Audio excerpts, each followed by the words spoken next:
What's going on, high school, college football fans? Welcome to 3 and Out College Edition right here on iSports Radio, your direct feed for all that is sports. Here we go, guys. This is it, man. We have made it. Bowl season is here. It's knocking on the door. Today we got a really cool game. It's a game we all know and love, of course. But I will say, bowl season, though, we got some goodies coming on up, and we got lots of playoffs to finish off, and some champions to crown, and some championships to play. Tease the season, all right? This is what we play for. As Teran and I both said, if you're not in the NFL and you're still playing football right now, you're pretty damn good. So, yeah. We also have, like I said, NJCAA Division III champions. A four-peat has been done. Are you serious? Yep. We've been talking about in the last 4 years, and fourth time we're going to crown these guys in their championship. Awesome stuff. Awesome stuff for this team. Also, NAIA D3, D2 playoffs getting closer to the end. We have a championship to play today in the 3C2A. And as I mentioned already, yeah, the iconic Army-Navy game, whatever you want to call it, whatever order you select. And of course, bowl season. Oh, it's about that time, ladies and gentlemen. You are now tuned in live to 3 and Out College Edition right here on iSports Radio, your direct feed for all that is sports.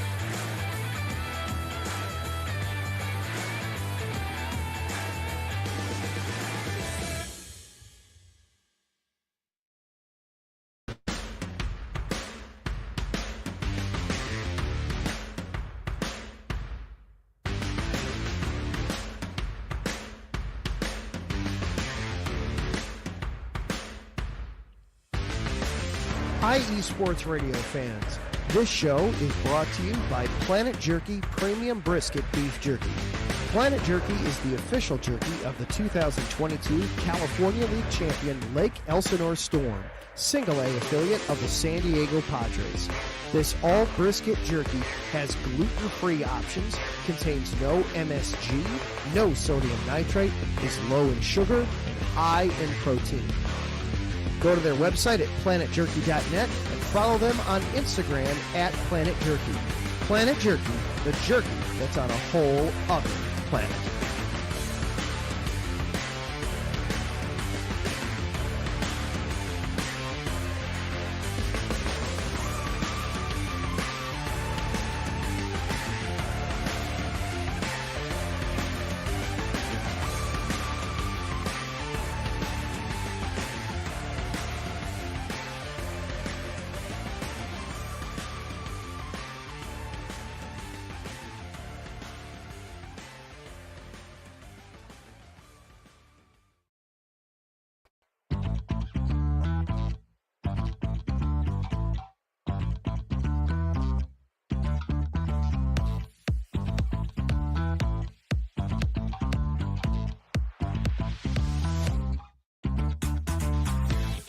Hey there, eSports Radio fans. Be sure to check out our sponsor, Seal the Deal Wax Seals by Cecilia B. You just finished your very own wedding or baby shower invitations and you're looking for that extra special touch? Maybe you just wrote a letter to a relative or a friend and you want to add to their smile when they receive it. Then seal the deal with Cecilia's handmade sealing wax stamps for your invitations, letters, and gifts. You bring the deal, we'll bring the seal. You can find them on Instagram at sealthedeal_wax stamps and on Facebook, Seal the Deal Wax Seals.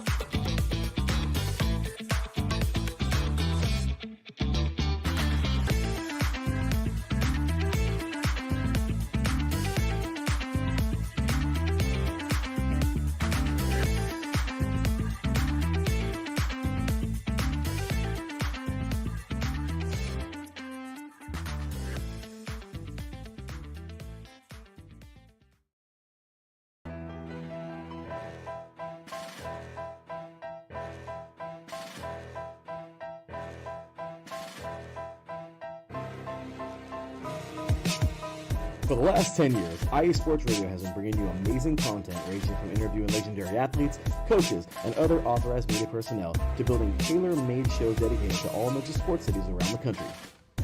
Make sure to follow us at IE Sports Radio on X, Instagram, Facebook, TikTok, and YouTube to keep up with the latest in sports and with all of our shows. Also, make sure to check out our daily updated website at iesportsradio.com. At iesportsradio.com, you can see our daily show schedule and check out all of our show pages with personal bios to learn a little bit more about each of our awesome hosts. In addition to our show pages, you can catch the iSports Radio blog, Hall of Fame, Fans of the Month page, and our merchandise shop, including t-shirts, tank tops, caps, long sleeves, hoodies, and more.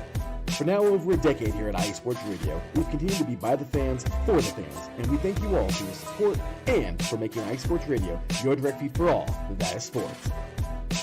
That's right, ladies and gentlemen. IE Sports Radio, your direct feed for all that is sports. What's good, y'all? How's everyone doing?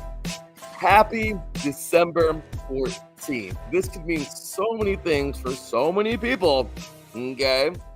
I gotta point a couple things out here. This could totally mean that you are officially on break like me. Yeah. Well, kind of. If you're a teacher, you might be right in that realm, getting close, or this might be it, your official break. This could totally mean, you're just really jazzed up and excited for Christmas. Yeah, or only oh my gosh, we're 11 days away. It's crazy.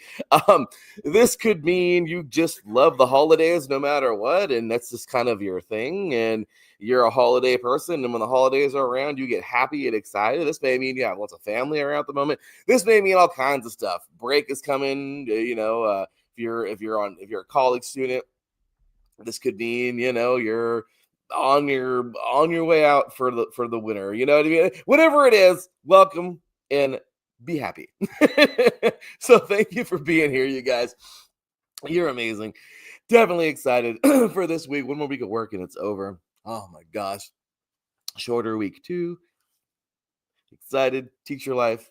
Finally getting a little bit of a break. So really nice. So what's going on, everybody? Welcome once again to 3 and Out College Edition right here on IE Sports Radio, your direct feed for all that is sports. Here it goes, man. We have so much to get into today, as per usual. Really happy that we did the mega 3 and Out on Sunday, so we don't got to recap a lot of stuff. We're kind of just preparing you guys for all of the goods to come, right? We're gonna get you excited for bowl season. All the good stuff is coming. We're gonna make our picks. It's gonna be a great freaking day, man. But of course, you got to show us love down here. Do all this stuff. Find us all these places. Make sure to follow us. Of course, we're at 3 and Out, all spelled out CEIE. And of course, big shout out and thank you to our awesome sponsors, Planet Jerky, Premium Biscuit Beef Jerky, and my beautiful wife's company, Seal the Deal Wax Seals. $1 a piece, guys. She's making seals right now, so she's doing her thing. And I'm super excited for her. So, yeah, she's loving it. And, of course, like I said, give us follow, iSportsRadio.com, iSports Radio everywhere. We're all over the place. But I could not do the show today. Okay. Without my boy, man. He, of course, is IE Sports Radio Hall of Famer, the host of Set Point, just getting into all the goods, doing overtime, doing a show last night at 9 o'clock at freaking night, Pacific time, midnight for you East Coasters. This man is like that freaking what is that? The Head and Shoulders commercial for Troy Polamalu, never not working. That's this guy. So, ladies and gentlemen, the host of Set Point, the host of the SoCal Spring Sports Show, the co-host of this show, and of course, IE Sports Radio Hall of Famer, ladies and gentlemen, Teran Rodriguez. What's going on, brother? How you doing this morning, man? Hey, Larry B. Great to be on here. It's another great week and another great Saturday to talk some college and high school football. Oh, it's time. I'm excited, man. We got some goodies. We got some goods coming on up today. It's going to be fun, man. Make sure you follow my boy right here at Teran Rodriguez 1, all spelled out, and then the number 1. You can follow me, my boy Larry B, at the THE_LB, the THEE_LB53. Of course, you can check us out on Blue Sky, IE Sports Radio, of course, and yeah, everywhere. Again, follow us 3 and Out. All spelled out CEIE. And yeah, so all kinds of good stuff to get into today. Teran, how's your morning, man? How you feeling today? Feeling good. I'm doing good so far this morning. Getting my day started with this. Not too cold like last week where It was like it was like to the point where I was seeing my windows fog up and get like a little crystallized and whatnot. Oh no, we're not on that. That's all bad. We just got to that's that cold. Just kidding. Everybody else is like, yeah, y'all Californians don't know cold. In truth, we don't. But hey, coldish is okay for us. We'll take that. So anyway, it's Aaron. Dude, it's time, man. We are here. We're here. We're live. I got my coffee. We're rolling, man. We're ready to roll. So first deal, okay. Obviously, last week we talked all about it. We're not going to do that big of a recap. Okay, we will, but we won't at the same time. By the way, last week, man, thanks for Sunday's show, man. Mega 3 and Out was a big success. That was fun. Thank you. No problem, Larry. Always a pleasure to be on. Always a pleasure to talk some football with you, whether it's NFL, college football, high school, you name it. That's right, man. Yeah, we have some good times, man. We do our thing, and we enjoy it. So, all right. Well, first things first, man, as I mentioned already, today's going to be a little bit of a different show. These are always different shows on Teran. When we get to this day, it's always really different. Now, the shows have like transitioned completely now to what we are used to, because playoffs are here. Bowl season is officially here. Championships are done. The bracket has been picked. We went over all of that on Sunday's show on the Mega 3 and Out. We even went over some NFL stuff because, hey, it's Mega 3 and Outs. We hit everything football, all right? So we did all that good stuff. It was fun. With Ricky K also joined us from New York State of Sports, also here on IE Sports Radio. Lots of fun. So anyway, Terrence, so quick and dirty, man. I know we just for our listeners who, maybe couldn't have caught us or didn't catch us last week. But yeah, Teran, I mean, championships are over with. We kind of just went into detail on all of our thoughts on them. And yeah, I mean, they were what we thought, I mean, last Friday, obviously, it was, it was different. Jack State doing their thing. They did very well. Big victory over Western Kentucky in the, oh my gosh, what was that? The Conference USA. Now, I always think of them and the American Athletic. I like cross. Yeah, I get those mixed up too. Yeah, because those two teams freaking, I mean, they trade teams and crap. And yeah, anyway. So that one, of course, Jack State got a big victory there. Army defeating Tulane. Nice. Good job for those guys. Boise, man, the Mountain West getting a nice big victory. Well, not big, but 2 touchdown victory over UNLV. On to Saturday's matchups, of course. We talked all about Georgia. They brought down the mighty Texas. Clemson over SMU and was a freaking dogfight. We had Arizona State blowing out Iowa State. Poor Cyclones, but I did not see that coming. Ohio getting a nice big victory over Miami of Ohio. Louisiana just got smashed. The Herd, man, the Thunder and Herd. We are Marshall. Big victory there. And of course, Oregon winning the Big 12. Probably thought they could have won by more, but I think there's a reason why they didn't. They're trying to conserve for this long playoff run over Penn State. But regardless, whatever it was, good stuff there. I guess, put a little shiny bow on it, Teran. Any thoughts of those championships from last week, just for the people who didn't tune in on Sunday? Yeah. Yeah, I think the SEC championship was probably the most thrilling. I thought that Georgia did a really good job of taking down Texas. I mean, I know Texas kind of had their question marks, but Georgia took care of business. Their big concern, however, is will their starting quarterback be healthy enough for the second round of the college football championship? So we'll see what happens with Georgia. It'll be a time will tell process. Clemson SMU was another amazing thriller. I want to say Clemson winning that game is what propelled them to making the college football playoff. Had they lost, I think they would have been on the outside looking in, and we probably would have seen Miami or Alabama. Which would have been a freaking travesty. Yeah, and I still kind of don't understand why Clemson got seated right behind SMU, but I guess it is what it is, and sometimes those are the breaks for Clemson, and thankfully they got in. I feel them getting in as the 12th seed is actually a blessing in disguise, because, again, would we rather see Miami, which had a fraudulent schedule and didn't even make the ACC championship, and would we rather see Alabama, who had a pair of losses to like 500 teams, I don't know. So No. yeah. So yeah, that was like the pivotal moment right there for Clemson. That was the pivotal win of all the conference championships. Georgia Texas was the most exciting. Boise State has been a great story, and Jacksonville State kind of got their get back against Western Kentucky. This just goes to show that it's so difficult to beat a team 2 straight weeks. And heck, Jacksonville State probably didn't even play their full team in that previous final game of the regular season against Western Kentucky, because Western Kentucky needed to beat Jacksonville State on the last day of the regular season. Otherwise, Sam Houston State would have gotten in. So Yeah. that was another one of those pivotal games. That was kind of the get back game of the conference championships. And yeah, that was pretty much it. And I guess I'll say Penn State put up a fight against Oregon, but let's be honest with ourselves. We all knew Oregon was going to win this one. Everyone knew it, dude. We all knew it. Everyone, you weren't hiding that. You know what I mean? But it is what it is. Now let's see Oregon really get put to the test, because now they got to run a gauntlet, man. You know, I don't know. It's crazy. And then Ricky was talking a little bit about, something that I think is fair to bring up, Teran, on Sunday's show, and it's fair to bring it up again. I mean, have we, with the 12-team playoff now, have we really seen the irrelevance of these championship games? You know what I mean? How long is it before these things are gone? Crazy, right? That was a good topic, good conversation. But for those who didn't tune into that, yeah, I mean, we're thinking these things are kind of holding no more weight. They don't really have a lot to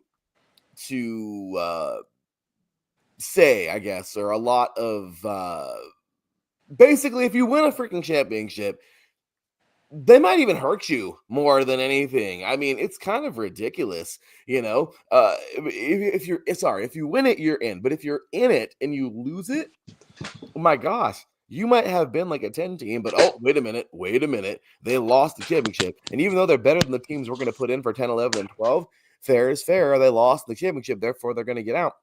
Like, you know what I mean? So, Teran, I mean, I don't know. I mean, I guess is it really coming down? I mean, personally, I feel like that's probably going to happen. We're coming down to the days where we're going to eventually say screw the championships, and we're just going to do it how we did, like, some of the old championships where we didn't have a game, just the best record, I guess. And if they're close, tiebreaker procedures or whatever. And before you know it, there you go, champion has been crowned. But second, third, fourth, whoever the hell made the other, like, would have made the championship, can't necessarily be hurt because they lost in the championship. So I don't know, Teran. I mean, real quick, once again, for everybody who will get on with the show, but for everybody who didn't tune in last week, thoughts on that?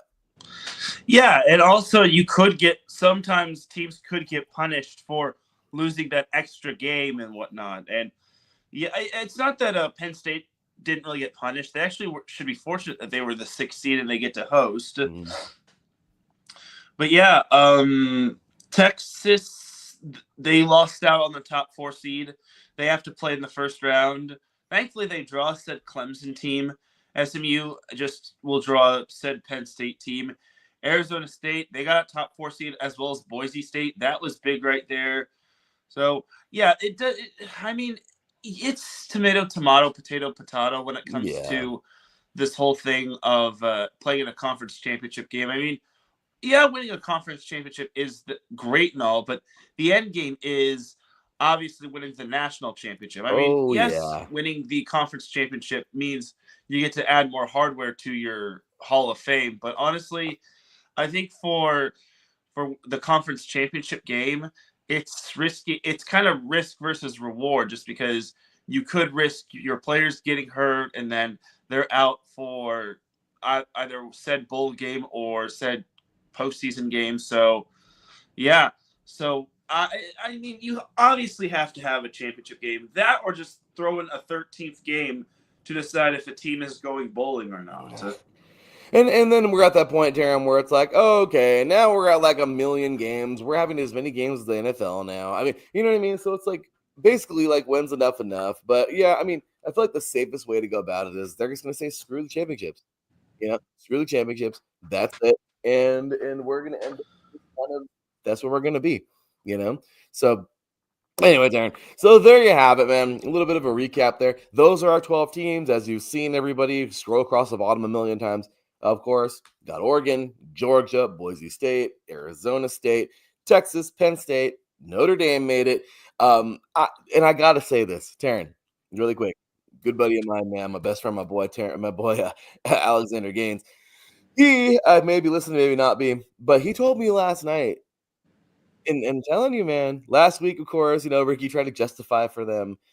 I disagreed wholeheartedly. I can't go any other way with this. Like, he's like, I love Notre Dame. Like, he's been a Notre Dame fan since he was a kid. You know what I mean? Since I've been an SC fan. But you know what he said last night? He's like, dude, I'm sick of it. I'm sick of it. He's like, Notre Dame should have been like a 4. Okay. He's like, but unfortunately, because they're not in the conference, they don't get taken serious. They get snubbed, and now they're back out to 7. He's like, and I'm sick of this, man. He's like, I don't think I'm going to watch Notre Dame next year. He's like, I'd rather watch Belichick. He's a Patriots fan too. He's like, so I'd rather watch Belichick. Because he's like you, works a lot. This guy is busting off freaking sometimes 14-hour days. Sometimes 8, 10, 14, 12, 14-hour days. I mean, he works a lot. He's like, dude, if I'm going to have a little bit of time to watch college football, I'd rather just watch UNC and Bill's journey, versus watching Notre Dame just not play in the conference and get snubbed.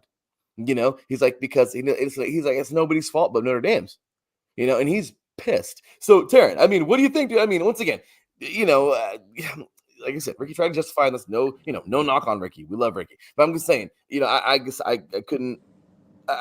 cannot stand that they're not in the conference. The independent thing is really stupid. I know they're making tons of money, but how much is it really hurting their football program? I don't know, Teran. Once again, and I don't know. You were in and out last week. Of course, you were on your way to work and everything. What do you think, dude? What do you think? Are you in agreement of that? Do you think Notre Dame needs to just shut up and do it? Or are you trying to be like, you know what? It works for them. I don't know. What do you think? I mean, I'd like to see Notre Dame in a conference. I mean, ACC is probably the best thing for them. I mean, why not just add them to the ACC conference or something of that sort, or just make up a conference to for some of the other schools that don't have a conference. You were able to do so with BYU. Mm-hmm. Why can't you do it with Notre Dame? It just doesn't make sense. So yeah, I think it would be great to see Notre Dame in a conference and whatnot. So put them in so they don't have to schedule teams and run the risk of possibly not even making the college football playoff. Last year, obviously, they had one of the more forgettable seasons, but Notre Dame will always be Notre Dame. So I think for the Fighting Irish, just put them in a conference and let them vie for a conference championship. Exactly. Like I said, I don't understand. I don't understand for the life of me why they just, actually, no, I do understand. I do. It's money, Teran. It's money. They're getting a big fat paycheck off being independent. I get it, but it's like, how dumb can you be? You know what I mean? Like, it funds this, it funds this. No, it fills pockets. Let's be honest. Let's be honest now. I'm sure the money does a lot for the school, but come on, man. It's filling some pockets too. Maybe we shouldn't do that no more. Maybe you should give your football team a fair chance. I mean, I don't know, Teran. I guess it just really bothers me. But anyway, so yeah, I mean, when you got Notre Dame fans mad about this whole deal, it is what it is. It sucks. But anyway, so there's our bracket. Teran, in a little bit, we're going to be going over, obviously, what's happening today. We got 5 hours. The Army-Navy game. That's going to be fun today. We're going to be talking about that. We're going to be talking about the start of bowl season. We're going to go over every single one of these college playoff matchups today. Oh, yeah. We're going to get into all of them. We are going to go into every bowl season game. Oh, we got all the goodies coming your way. But before we do that, y'all, we're going to take ourselves a quick break. When we come back, we're going to jump all into some high school. High school is pretty much over, guys. We got some champions to crown, and this guy is a lucky man because he's going to be someplace tonight where a lot of people want to be because he's going to see some dudes that could be holding up a gold jacket in their future. He's going to be seeing some dudes that may not get that far, but will be known in the NFL. He will see some dudes who maybe aren't even known, but at least get to the freaking NFL. And he may see some dudes that may not even have a career in the NFL, but might play some major college football. Just saying, if it's these are some likely guys to do all that. Am I right, Terry? So likely to fall somewhere in those ranks. Okay.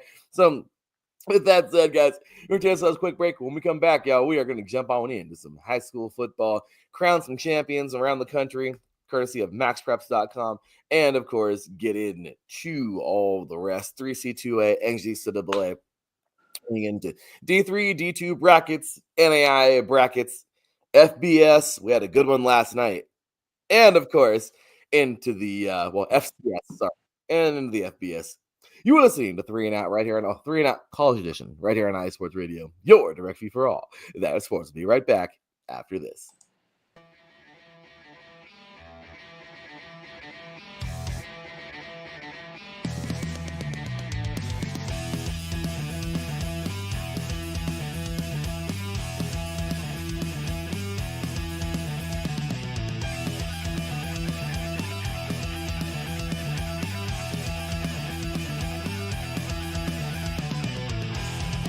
It's IE Sports Radio.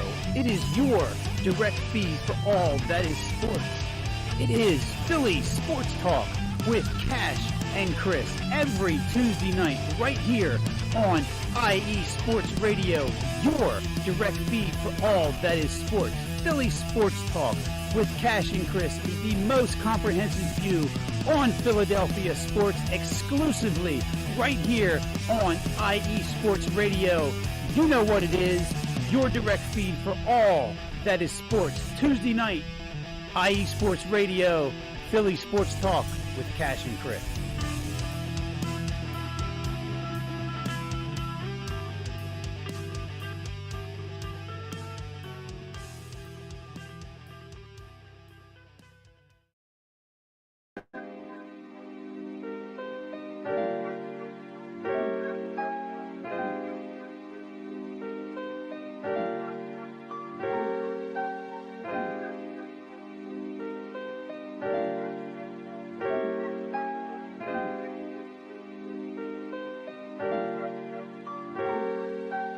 Hello, ladies and gentlemen. My name is Davidson. It's your boy, Notorious Law.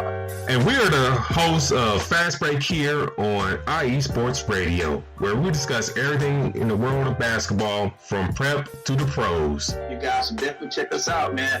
Sunday, 8 p.m. Eastern, 5 p.m. Pacific. We got all the basketball information you guys need, so we look forward to you guys listening in. And please do, because we are the best basketball show on this side of the Mississippi. And please do check us out on Twitter at FastBreakISR. D-Lock, where's our time again? 8 p.m. Eastern, 5 p.m. Pacific. That gives you guys plenty of time on a Sunday. Tune in.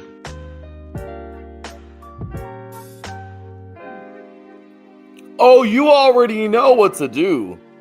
You know where to be. I think this dude over here can tell you where to be, what to do on a Sunday. You want to tune in, baby. You do. You know you do. This basketball. We got a basketball Jones up in here, man. We love us some b-ball. So trust me, guys. Fast Break is where you want to be. Awesome stuff, man. Davis and Crooks and Terry Slot, they do a very, very good job. They're like us, just with basketball. They just get on into it, have fun. Also, of course, check out Philly Sports Talk, man. Tuesday evenings, those guys are awesome. Like, the other day, they got over 600, they almost got 700 viewers the other day. they put it on for Philly, man. They do a great job. So thank you to everybody once again tuning in. I know it's an early morning for all you West Coasters like us. All you East Coasters, it's mid-morning, getting ready for mid-morning for you guys. They're right over there. So thank you, everybody, for tuning in across the country. You guys are amazing. Getting so many things, notes together, all that fun stuff for the show. It can be a lot. But we do it all for you. We appreciate you. And let's get on into it. So first deal, man. All right, here it comes, Teran. This is it, man. I don't even think we got to do no share screen today, man. Big ups and thank you to Max Preps. Always just putting it out there, man. We couldn't appreciate it more. But of course tonight, and we talked about it before already, Teran. We, I guess we might as the big one, man.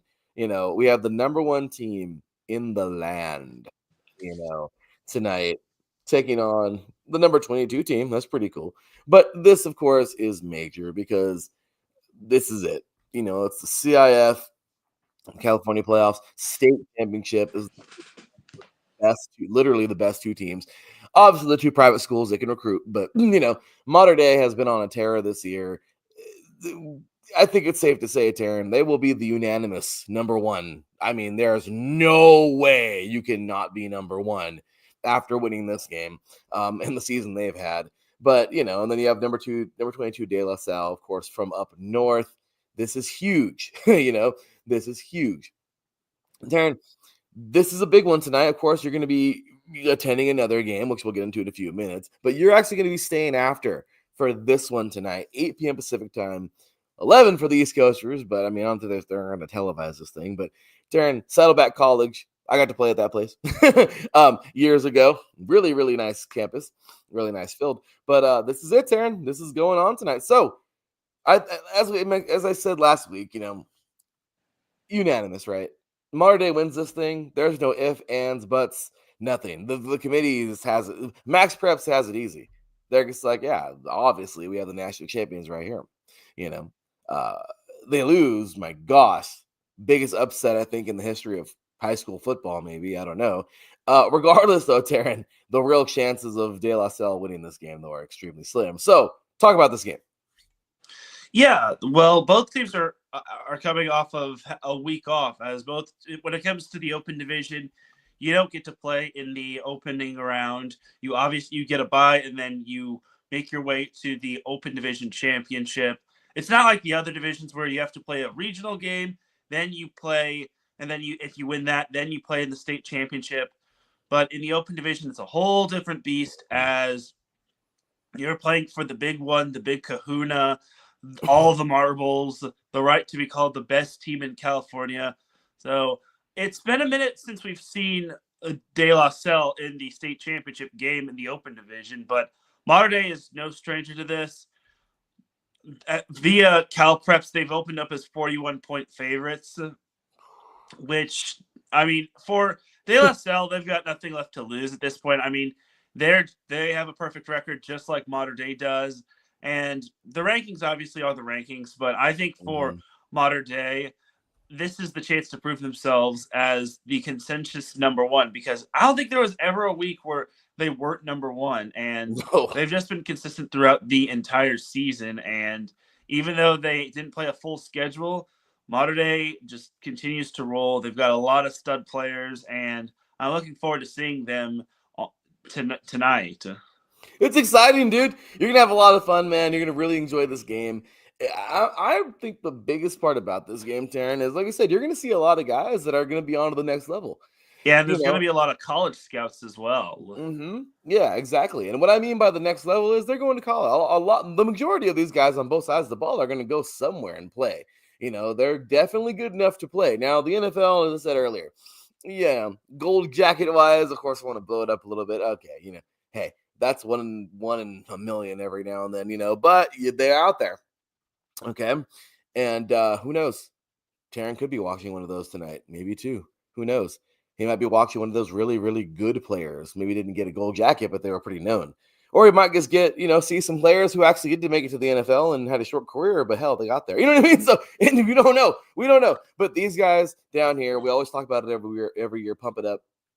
Look at Bryce Young. He's coming around now. Took him a while, but we talked about him in high school, and now look where he is, So I'm just saying, these are the guys we love to get into, man. So obviously after this too, we're gonna get into some recruiting and all that, next week and all that. But Teran, this is 41-point favorites. Wow, that's extreme. Cal Preps shows no mercy.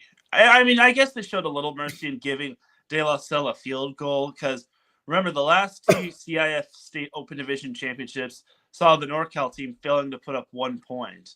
So the fact that Cal Preps has De La Salle scoring is a miracle beyond miracles. Yeah, right? Once again, I think, okay, and is this messed up to say?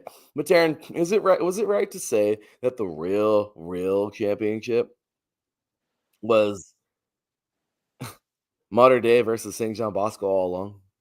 Yeah, most likely. Obviously those two have been in the top 10 rankings via Max Preps.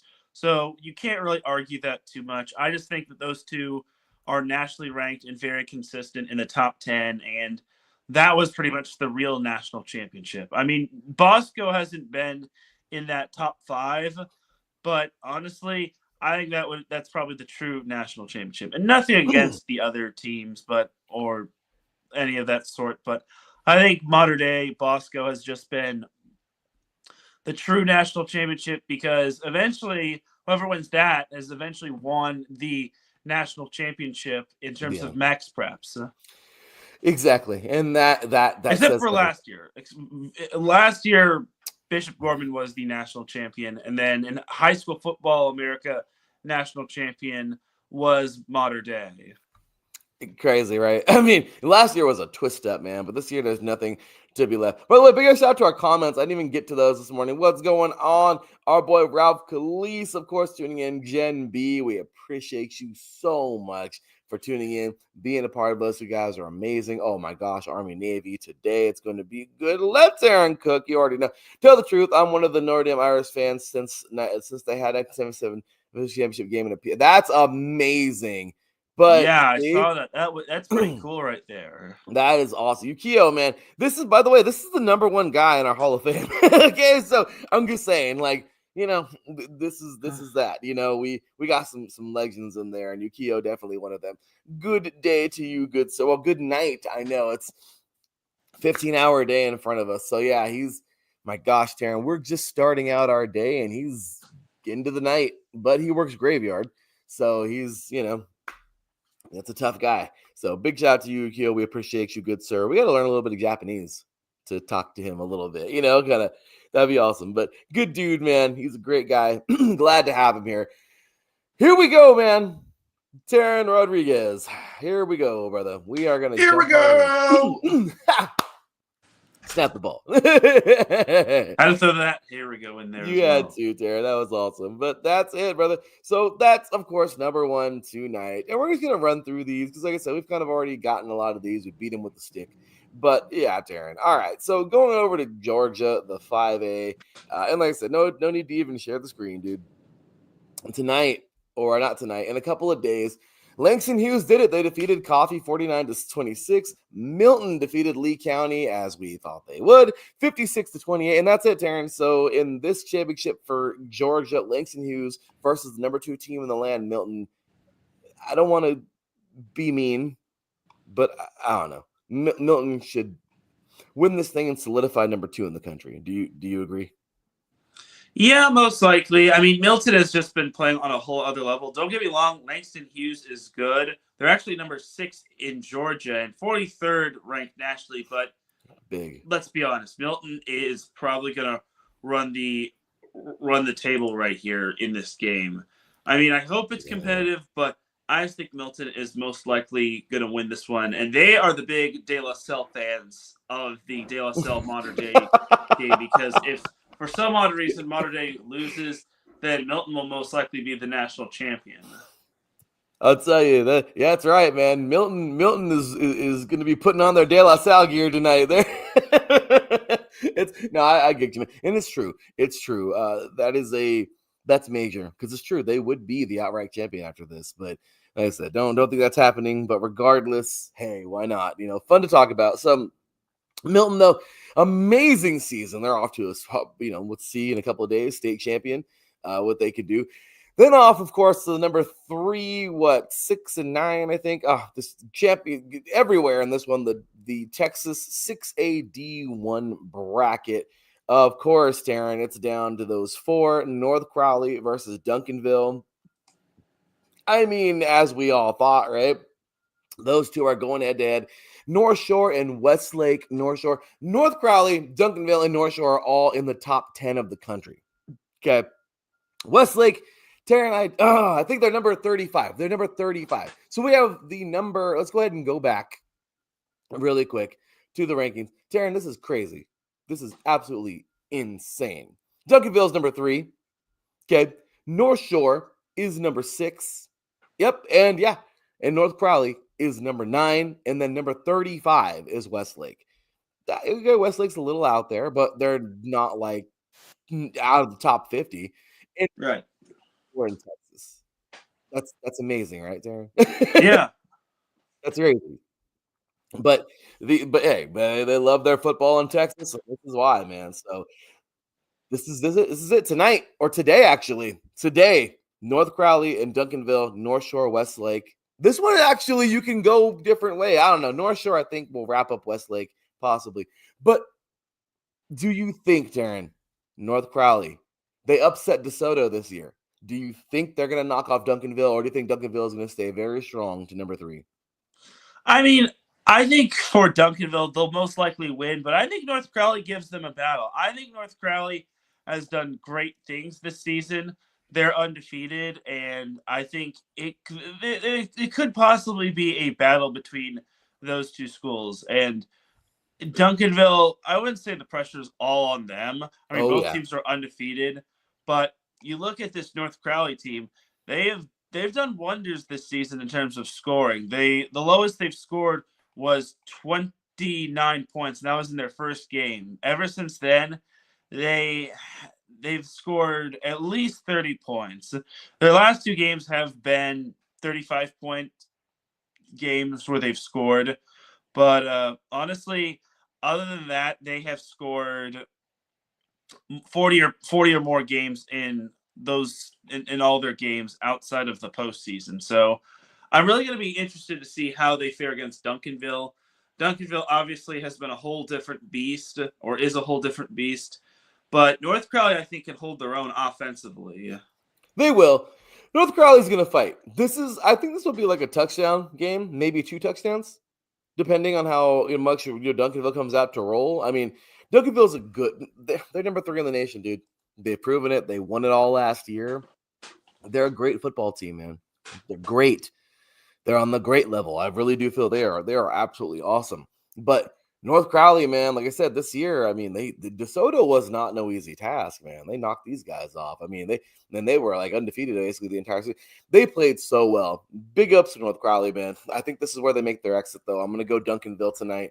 Let's see what them Panthers got. Let's see what they can continue to do. They're a great, great, great football team.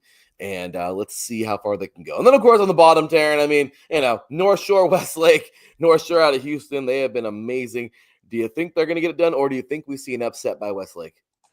I think North Shore gets it done. Again, nothing against Westlake, but North Shore is a cut above the rest when it comes to them and Westlake. I just think that North Shore is going to be too much to handle for Westlake. I think Westlake can make it respectable, but I think North Shore is going to have their way. Yeah, I agree. I'm positive. I'm positive that they're gonna make it happen tonight. So big ups to both those teams, or all 3 of those teams. But I think it's the collision course that we have been waiting for, right? Duncanville and North Shore, and that should be actually a pretty good game. I'm excited for that one. Hopefully that one is very, very good. So next up, of course, number 5 or the number 4 team in the country, Carrollton. Teran, they've also got them another Georgia team out of the 6A.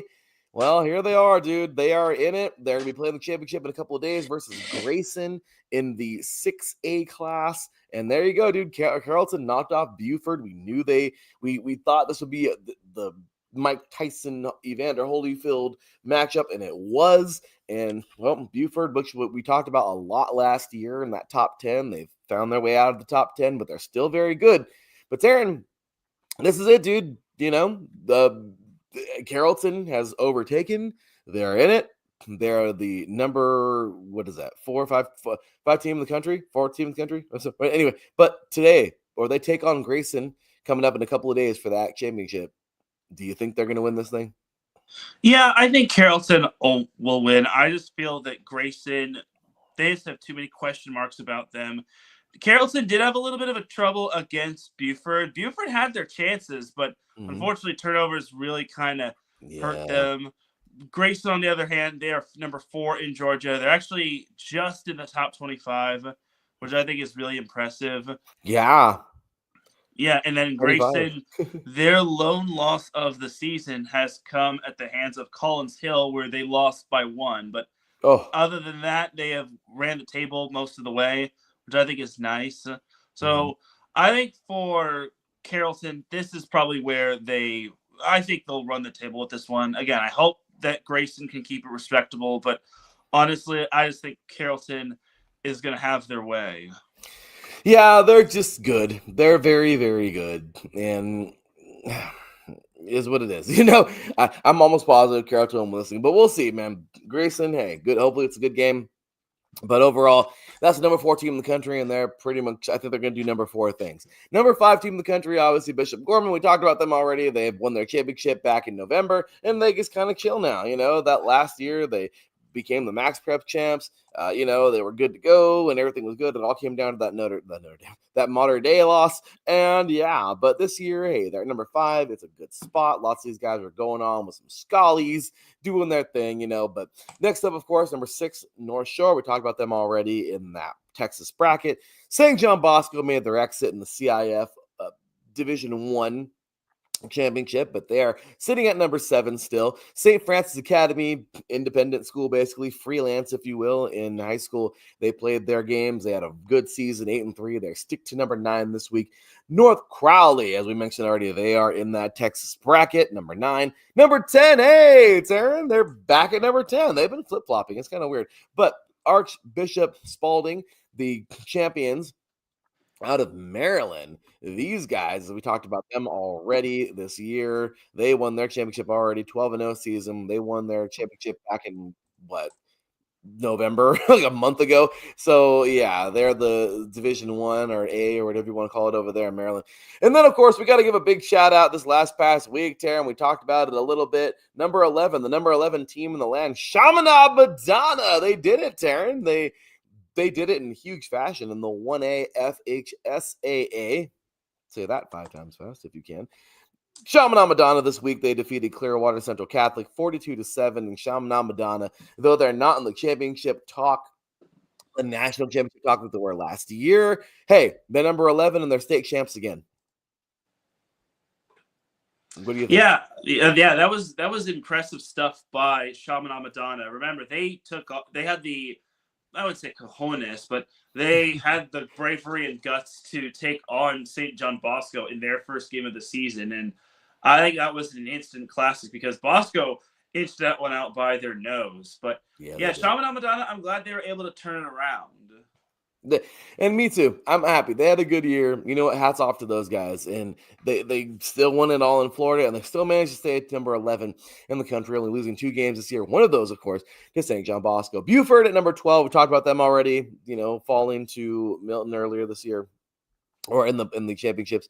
But we have next year Lakeland, Florida. Teran, this was a tough go for Lakeland, Teran. The 5A FHSAA bracket. Well, guess what, Teran? Lakeland, the higher seed. But for those guys, it was unfortunate because the St. Thomas Aquinas Raiders, they just a few nights ago, Teran, defeated Lakeland 34-0. Oof.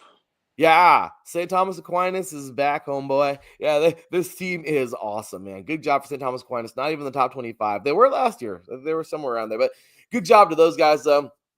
They made it. How about that game, Teran? Lakeland was 13-0, man, going into this game. Yeah, that was a very unpredictable. I did not see that one coming from a mile away, but it kind of shows that St. Thomas Aquinas is just still up there. They're still a dominant team. And I feel St. Thomas Aquinas didn't have that pressure of being undefeated. Yeah, they had 3 losses, which is more than the average top team. But there were some pretty darn good teams that they lost to. They lost to Bishop Gorman by 8 in the first game. Then they lost to Chaminade Madonna, which, as you mentioned, they wound up winning their state championship. Yeah. They lost to American Heritage. That's another good team there. Good team. And then I think that eventually toughened them up to face this Lakeland team, which I think was indeed a very good win. And especially a shutout. You never really see a shutout in the state championship. So that is huge right there for St. Thomas. Now, for Lakeland, I want to see their schedule. I mean, they beat Central, Lake Mary, Winter Haven. Remember, Central was like big stuff. Yeah, they didn't really beat any of the more notable teams that would be nationally ranked. So, yeah, when you compare the strength of schedule from St. Thomas Aquinas compared to Lakeland, I don't think there's much of a contest. And Lakeland also just edged out a triple overtime win in the semifinals against Niceville. So I kind of feel that Lakeland kind of showed their cracks. And they also had a close win against Tampa Bay Tech. So, yeah, I think Lakeland kind of showed their cracks a little in those close wins. But St. Thomas Aquinas, you just got to give it up for them. I think they were properly prepared, and I think that they earned the win. They did, and congratulations, man. Next week, I know they're going to be flipping. Like I said, this game just happened 2 weeks ago, or 2 days ago. So they're going to, we're going to see the new top 25 coming up. But hey, Lakeland had a great season, man. Hats off to those guys on a great year. St. Thomas Aquinas, though, reigns supreme in that bracket. That's number 13 currently. Number 14, we have Orange Lutheran. We know they made their exit in the Division I, a lot like the next one down, Corona Centennial. They also made their exit in the CIF Division I playoffs there. Corner Canyon out of Utah. They, of course, won their championship a while back, the 6A championship in Utah. State champs again out of Draper. These guys are Draper, Utah. We see them play some big schools around the country, so that's big ups to them. IMG Academy still at number 18, as just like St. Francis Academy, this freelance team, they played some good ones. They had 2 losses this year, only played 9 games. Venice, big ups to Venice, man. This team is actually, they're going to be playing in the state championship, the 7A FHSAA state championship, Teran. And they are going to be facing Lake Mary. And that's actually today. No knock to the 12-2 Lake Mary team, but I don't know, it's Aaron. These Venice Indians, they're pretty good. Yeah, looking at Venice, I just think that they're number 6 national. They're number 6 in Florida and number 19 nationally. This one, Venice's only loss was to IMG Academy, which there's no shame in losing to that team just because IMG is IMG. I think Venice will be raring to go. Lake Mary, about Lake Mary, they're pretty darn good. They're not a bad team by any means, but I think they're number 9 ranked in Florida, 66th in Florida. Their 2 losses were to Lakeland in overtime, which that's not as bad of a loss as most people would think, just because they were in the top 15 or not top 15, top 25. And then they also lost to Dr. Phillips by, I'm not kidding you, that's the name of their school, Dr. Phillips. That's the name of their school. Yep, Dr. Phillips. Yeah. Lake Mary also lost to Dr. Phillips by 5, which that's not too bad of a loss right there. He's a mean doctor. Yeah. So this one is going to be very fascinating. Obviously, it's going to be it should be a fun matchup, and I think that either one of these teams can pull it out. I mean, Venice just looks like they're a cut above the rest, but I think that they're probably going to pull this one off. I think it's going to be close, though, closer than expected. No, I agree, man. I think Venice will win this thing, but we'll see, man. Good stuff though for both teams this year. Bergen Catholic moving down the list out of the Bergen Catholic Crusaders, that is, out of New Jersey. They have held on to number 20. Of course, De La Salle, number 22. They take on the giant that is Modern Day tonight in the CIF Open State Championship for California. We talked about DeMatha, who won their thing. They won it all in the Capital playoffs in Maryland. They got it done last month, getting a nice victory. DeMatha state champs yet again. Go Stags. American Heritage, we talked about them already. Those guys, man, they had quite the season in the 4A FHSSA championship. That team, man, they got it all done. They defeated Jones, and they are state champions yet again. So hats off to American Heritage, being a major team in Florida high school football. Weddington out of Matthews, North Carolina, actually crept their way into the top 25, and they are in the 4A championship. pretty cool. They are playing, I have no idea when they're playing, Teran, actually. Oh, they're playing the regional. Sorry. So this is the semifinal. We have Rolesville, the number 5 seed, taking on Cardinal Gibbons. And then on the bottom, we have Grimsley, which is the number 1 seed. Interestingly enough, Rolesville defeated Cardinal Gibbons 38-31, actually. And now they're off the state championship in Grimsley. This is crazy. Grimsley's actually the number 1 overall seed. Where's Grimsley in the top 25 then? Because Weddington is the number 2 seed in this thing, or a number 2 seed, and Weddington is actually in the top 25. That doesn't make any sense. Regardless, though, the Weddington Warriors are in this thing. I don't know, Sarah, that's pretty crazy. What do you make of that? Yeah, I think Weddington is going to have themselves. Weddington is from North Carolina. Yeah, but losing to Grimsley. Well, this weird. This loss occurred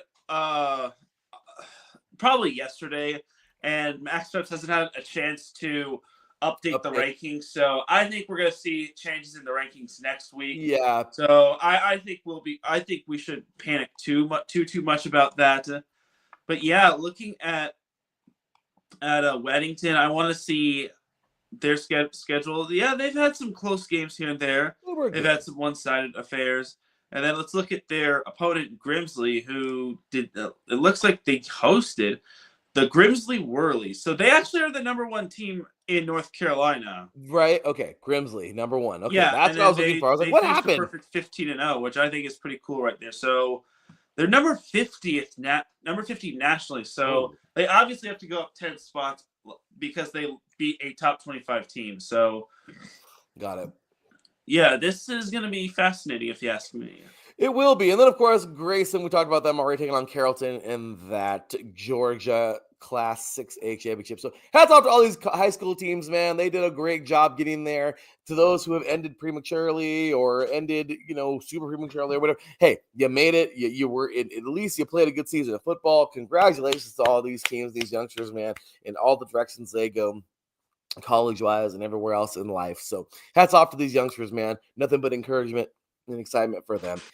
Tearing off to guys who are a little bit older, the 3C2A. Well, actually, I do want to make note of something high school related. What's up? Former NFL quarterback Teddy Bridgewater has Miami Northwestern in the 3A state championship game in his first year as head coach, which I think is pretty cool if you ask me. And obviously, Teddy Bridgewater had himself a nice little career as an NFL quarterback. Obviously, it wasn't the most glamorous, but hey, he's now coaching and he's doing great things for Miami Northwestern, who I don't think they even had a team before Teddy Bridgewater came, which I think is a very good feel-good story right there. And the championship game should have been like this week because the article that came out. And yeah, they play tonight. So yeah, Miami Northwestern, the Bulls take on Reigns, which I think is going to be a nice little matchup right there.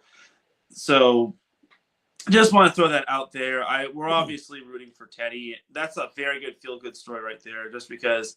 But Reigns is going to be a tough opponent. They're 13-0, so we'll see if Teddy Bridgewater can get the job done with his new team. And Reigns is number 15th in Florida. They're not close to the top 25 or top national rankings. Well, Northwestern, they're actually ranked number 49 nationally. So we'll see if Northwestern can get the job done.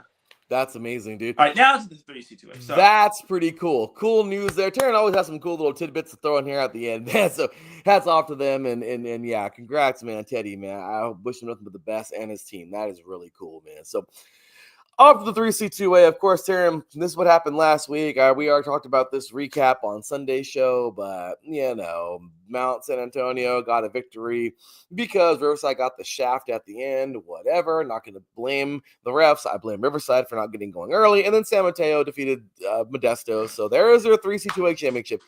San Mateo will host Mount San Antonio in just about 4 hours. And there you go. But, Teran, I don't know. Before we get into this thing, man, I just want to say, end of eras, dude. Oh my gosh. When I saw the news for both of these guys hit me, obviously one harder than the other because I played for one of them. But yes, the mighty Coach Kraft who I had the honor of playing for. You're the man, coach. Uh, sucks, man. He announced his retirement after that loss last Saturday, and 71 years old. He did say that he knew he was going to retire. I read a really cool article and on viewpointsonline.org, and yeah, Taryn, he basically said he already knew he was going to retire. He was going to retire a year ago after the championship. And I guess he just wanted to give it one more run, and they did have the team to do it. It's just, for some crazy reason, this offense just couldn't get freaking early starts. If this offense could start early, they'd win another title. That's all there is to it. But unfortunately, this offense had some bugs in the system. I don't know. I mean, Kraft is a great guy, but I just feel like these youngsters, man, I don't know. Some of these guys, I don't know, man. They just weren't clicking some of the half the season. I mean, it sucked, man. RC had to come from behind a couple of games and even put themselves in a tough situation, losing to good old who are they? I forgot. Teran Golden West earlier this year. So but yeah, Teran, I mean, he knew, and it says that his son Kevin actually joined. And Kevin played when I did. We got a chance to play against them in 2009. Pretty crazy, right? Yeah. I think it was 2008 because I didn't play 09. I was hurt. But this was the last year that they were there. And then Kraft comes over to RCC 2010. That was my year. So, Taryn, it's crazy to think, man. These guys just rough go, though, for RCC this year. But congratulations on an amazing career, coach. I mean, just wow. I mean, he was at Palomar for so many years. He was at San Diego State for a couple of years, went to Mount Sac, and finished off at RCC. I mean, this guy has been in and around football for such a long time. I read here he will be honored. Okay, he will be inducted into the Riverside Sports Hall of Fame in the summer of 2025, which congratulations, coach. You deserve that and more. This guy was just, I mean, he's incredible, man. He is incredible. And at RCC, dude, since 2010, okay, 146 and 22. Yeah, and these are 10-game seasons, guys. Obviously, you get a little postseason there. They're a bowl game or a couple games at the end of it for the championship, but in the playoffs. But Taryn, I mean, incredible career for him. And I mean, I wish I had his entire record because I mean, the guy was won so many games in his career. Just a rough one, though. I hate to see him go, but he knows. He knows, and this is the time he's gonna head out. And he's done some great things though at RCC. Big shoes definitely to fill now at RCC. I don't know what's gonna happen. I would hate to see RCC go back down. It's rough after seeing all the especially the early years of Kraft, the final years of Brown. When I was playing there, and I hate it. I hate to see him go. But hey, people got to retire, right? You know what I mean? He's got to go into the sunset, coach. Like enjoy it, dude. You've given so much to the sport and to guys like myself. So I just got to say, thank you, good sir. And one more before we get to Kraft, before we end off. I mean, also, if anybody is a Last Chance U fan, guys, anybody out there, anyone who watched, and it sucks. Oh, Taryn, this sucks. Had they have kept Last Chance U in football, I think RCC would have been next. But unfortunately, they stopped up north with Laney because they just won the championship after like the year before. But Laney College coach, man, and this is another one, man. Coach Beam. John Beam is a great dude. He is another like Coach Kraft kind of guy. He has done so much up north with those guys. Yes, Laney did really, really well and won that championship in 2018. And they've kind of fallen off over the last couple of years. But it doesn't take away what he's meant to these players.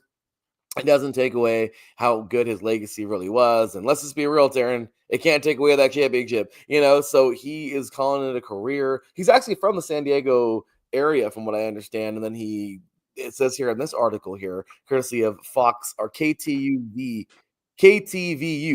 sorry, that he crazy. He found love and followed her up north and then coached up there.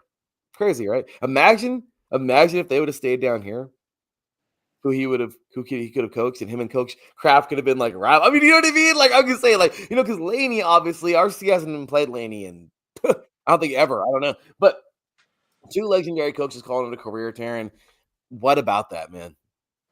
Yeah, they both had amazing careers, and they did wonders for their programs. And I wish them nothing but the best in retirement. And you're right. Eventually, coaches do have to move on and retire because you sadly can't coach forever unless you just have that fountain of youth stashed around. But yeah, both coaches had an amazing career. And to the fans, they're saying that Mount Sac was the reason why Coach Kraft retired. Stop it. To the end of the bench. Please. Because that is not true. No. That is a lie. So yeah, I don't. No. Just I did see someone saying, "What is it with Mount Sac making these coaches retire?" Oh my gosh. No, that's wrong. And again, end of the bench. Beating those guys felt so good, Teran. I went 1-1 with them. They beat us once, we beat them once. But anyway, Teran. Yeah, dude. I just oh man. Yeah, I'll tell you what, Teran. It's a nasty game, dude. You feel like you got in a car accident after you played that game. It's it's brutal. The hits mean more. It's well, there was a game a couple days ago, and I'm sorry I have to go this route, Teran. But boy, oh boy, Rams and Niners was a good game on Thursday night. Teran, there's a lot of dislike in that game. Chippy, shoving, pushing, harder hits. It's a rivalry, right? Yeah, and it's a battle for a playoff spot. Exactly. So you think about it, this is just a rivalry. And that's what these games bring. At the college level, high school level, or at the professional level, these games just mean more. So, yeah, you better believe Mount Sac RCC is going to be nasty every time they meet. And this was for the championship, you know? So, but like I said, unfortunately, the stupid refs called some bogus crap at the end of the game. But I'm not going to lay my hat on that again. Like I said, I'm not. RCC should have gotten going earlier. You can't be 21-7 down and then come back. No. The 21 should have never gone up. That's the problem. That's the problem. So defense, this is on you guys. This is on you. I don't care. It's on you. And when I was a Tiger there, all the way to the Tigers who have played before me, after me, got to hold you accountable. But it doesn't mean you. They got to a game we didn't get to. You know, the semis. You know what I mean? Like that's awesome. But still, it sucks because defenses couldn't get it done, man. Hurts. But it's all right. Good job. And yeah, so Teran, who are they going to be? You talked about like some possible replacements. Oh, well, I actually haven't thought that far ahead. Actually, Teran, you didn't. I'm sorry. You talked about a new. Oh, you sent me a crazy tweet the other day about a new coach in town. But yeah, it said that in this article, I think I know where I saw. Oh yeah. So it's rumored. It says in this article here that it's rumored that at many junior colleges, of course, coaches from California and former NFL assistants are actually going to be rumored to be interviewing for this job, Teran. That just goes to show that job is a big time job in that level of college football. Exactly. So let's see, bro. Let's see. RCC has always been the school of the hard knocks, man. You know what I mean? Like Mount Sac, like El Camino, like, you know what I mean? Like San Mateo, like Modesto. These are just those schools, man. So let's see what happens. Congratulations to these coaches on great careers. Coach Kraft, Coach Beam, we salute you guys. You're amazing. Thank you. It was an honor playing for you, Coach Kraft. And I know for everybody, it was an honor. I mean, right? I mean, come on, right, Teran? I mean, these guys are amazing. Thank you, coaches. So, yes, go enjoy life, please. But, yeah. So, Teran, here we go. Next week, or today we got Mount Sac up north taking on San Mateo in approximately 4 hours. Who are you taking? I gotta go with Mount Sac. I think they're just still the strong football team. They're just still the strong football team of the two. Don't get me wrong; they have kind of shown their cracks. They almost had that. They had that close game where they needed a second half rally against Golden West, and they obviously had the close win against RCC But I just think that Mount Sac is just a little bit more of a cut above the rest. I think they will be challenged today because they have to go down to San Mateo. But I think Mount Sac will come out on top in a close one. Yeah, well, they got to go up, Teran. They got to go up. Yeah, no, yeah, it's rough, man. Mount Sac is a great football team, man, and it sucks because every bit of me wants to pick San Mateo because I think San Mateo is their home. They got a lot riding for them right now. But as much as I am gonna turn green for saying this, I'm pulling from Mount Sac, man. Why? Obviously, they're from here.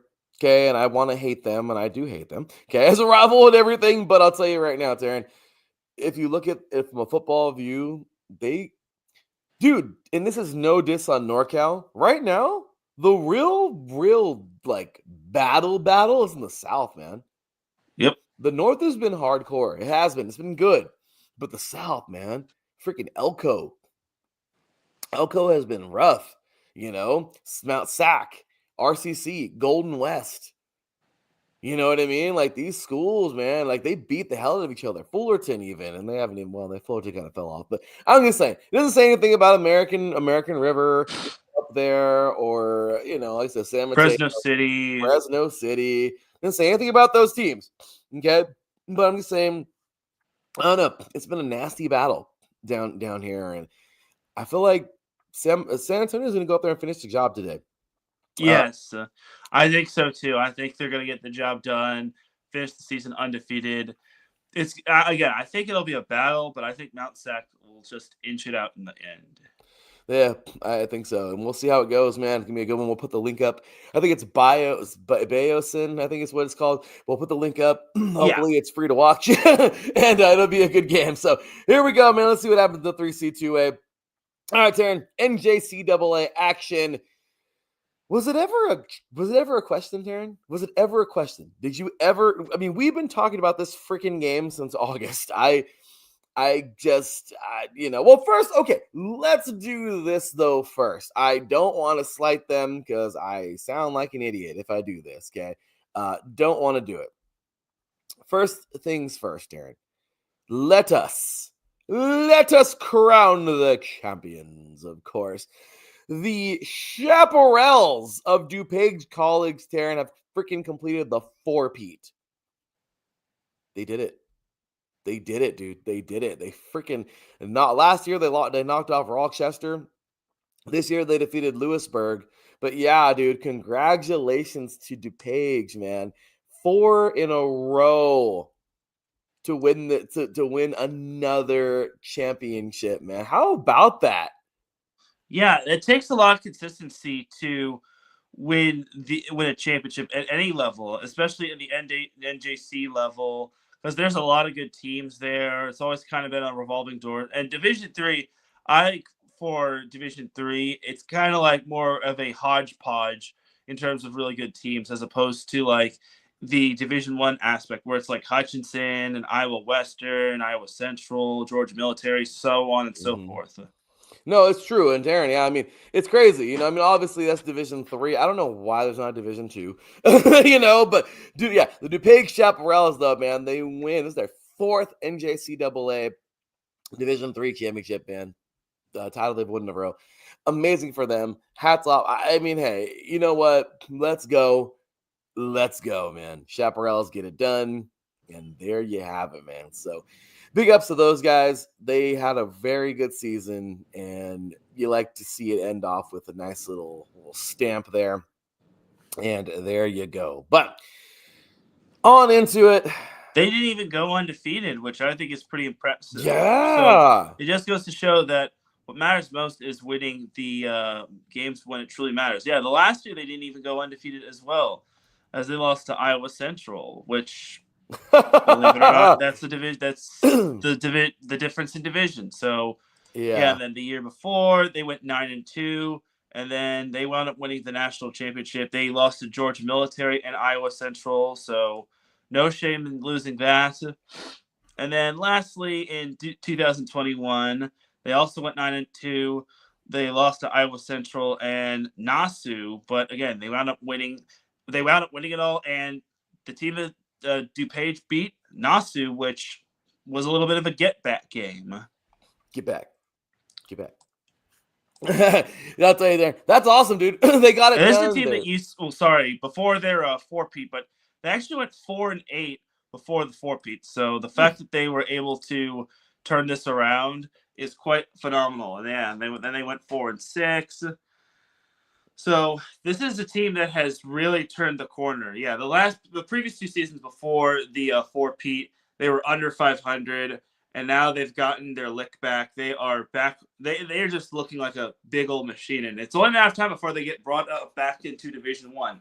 I wonder if there is like a reclassification, kind of like in like these pro soccer leagues, like relegation. Liga, what is it, like Liga Mekis? Or you're going to have to help me out. Yeah, they all do it. Liga Mekis, La Liga, the English La Liga, that's the one. Mm-hmm. They all do it. So I would love to see them get in, though, man. They need to. DuPage needs to play up there now. They've won too much down there. Okay, Mount Union. Gets getting. But anyway, Teran, coming on up, man. We this is it. Have we not been talking about this? Have we not? I mean, that's it, man. Hutchinson taking on Iowa Western. We knew it. The 2 best teams in the NJCAA. And here we go, man. Wednesday, December 18th. This is it. It's showtime. They're going to be taking on they'll be taking on each other in the championship in Canyon, Texas. This is it, dude. This is it. Iowa Western, Hutchinson, they've been going back and forth. They've played the championship a couple times. Either maybe once, maybe twice. They played in the regular season. They've gone head to head. I mean, this is poetic at this moment. I mean, at this time. I mean, you know, you got some big things happening early on in the season. These teams, they played each other, right? Earlier this year? I'm almost certain they have. I would not be surprised if they face one another. Yeah, I think it was like early in the season. It was if not, then it's a rematch of last year's playoff. Yeah, it was like week 1. I think they played each other. Like week 2, these guys went head to head, and it's just crazy. I mean, I'll look for it real quick. But yeah, it actually is. They did play on the 7th of September, where Hutchinson inched out the win over Iowa Western. It was the battle of number 2 versus number 1, and number 2 pulled out the win by the skin of their teeth. There you go. Yeah, there you go. 38-37. They freaking played, man. And Hutchinson, how about that, man? I mean, that's great. Hutch won, you said, right? Yeah, Hutchinson won. The all-time Iowa Western Hutchinson series. Sorry about that. Iowa Western won the first meeting in 2014. Then Iowa Western won the second meeting. Following that, Hutchinson won. Then Iowa Western won. Iowa Western won. Hutchinson. So I think it is even at 5-5. No, it's Hutchinson leads the all-time series 5-4. So this will be the 10th meeting between the 2 teams. Yeah, I like this, man. This is gonna be fun. This is gonna be so much fun. Wednesday, dude, it all goes down. Who are you taking? Oh man, this is gonna be a fun matchup right here. Oh man, Blue Dragons and the Reavers. Blue Dragons versus the Reavers. Here we go. Man, you go back and forth with both these teams. Both these teams are amazing. Both these teams, there's not much separating both of these teams in terms of talent and in terms of their amazing prowess and their amazing history with one another. Mm-hmm. I mean, Hutchinson wound up winning the first meeting, and it's gonna be tough. But I got Iowa Western winning this one. Yeah. Yep. Okay. I was about to say, even though the Blue Dragons are awesome, I think they can really make it happen. But for some crazy reason, dude, I got to go Iowa Western. I feel like they're on that revenge tour too from that last loss earlier this year. They got the sour taste in their mouth. This is gonna be, and they blew out freaking East Mississippi last year in the championship. I don't know, dude. This is gonna be a fun one, but I'm gonna say Iowa Western. Probably by a hair, just like Hutchinson beat them earlier this year. December. I mean, it's going to be a hell of a fight. And if the Blue Dragons win, they were better. But I don't know. And they will have proved that it is tough to beat a team twice in one season, but it is very rewarding to beat a rival twice in one season. That is for sure. That is for sure. And oh man, you gotta love some college football, dude. No matter what level, it's fun, it's exciting, and man, here we go. So, all right, Teran, let's go ahead and switch off some gears, man, over to the NAIA, man, NAIA playoffs here. And well, this is it, dude. I mean, we talked about we talked about the quarterfinals, if you will, but now it's semifinal time, and this is it, dude. I am ready for this one. This is going to be fun because Benedictine this year, I'll get the graphic up right now. Benedictine has been very good this year. They have been very, very good. They have been giant killers. But at the same exact time, man, I don't know. This is a hard one. Okay, so anyway, Kaiser, number 1 team in the land, Kaiser will be taking on, and they're the defending champions, will be taking on number 9, Benedictine. Benedictine, like I said, they've been giant killers this year. They've been doing it. They've been making it happen. But does Benedictine have some more in the tank? So this is a good one. This is a very good one. What do you think about this one, man?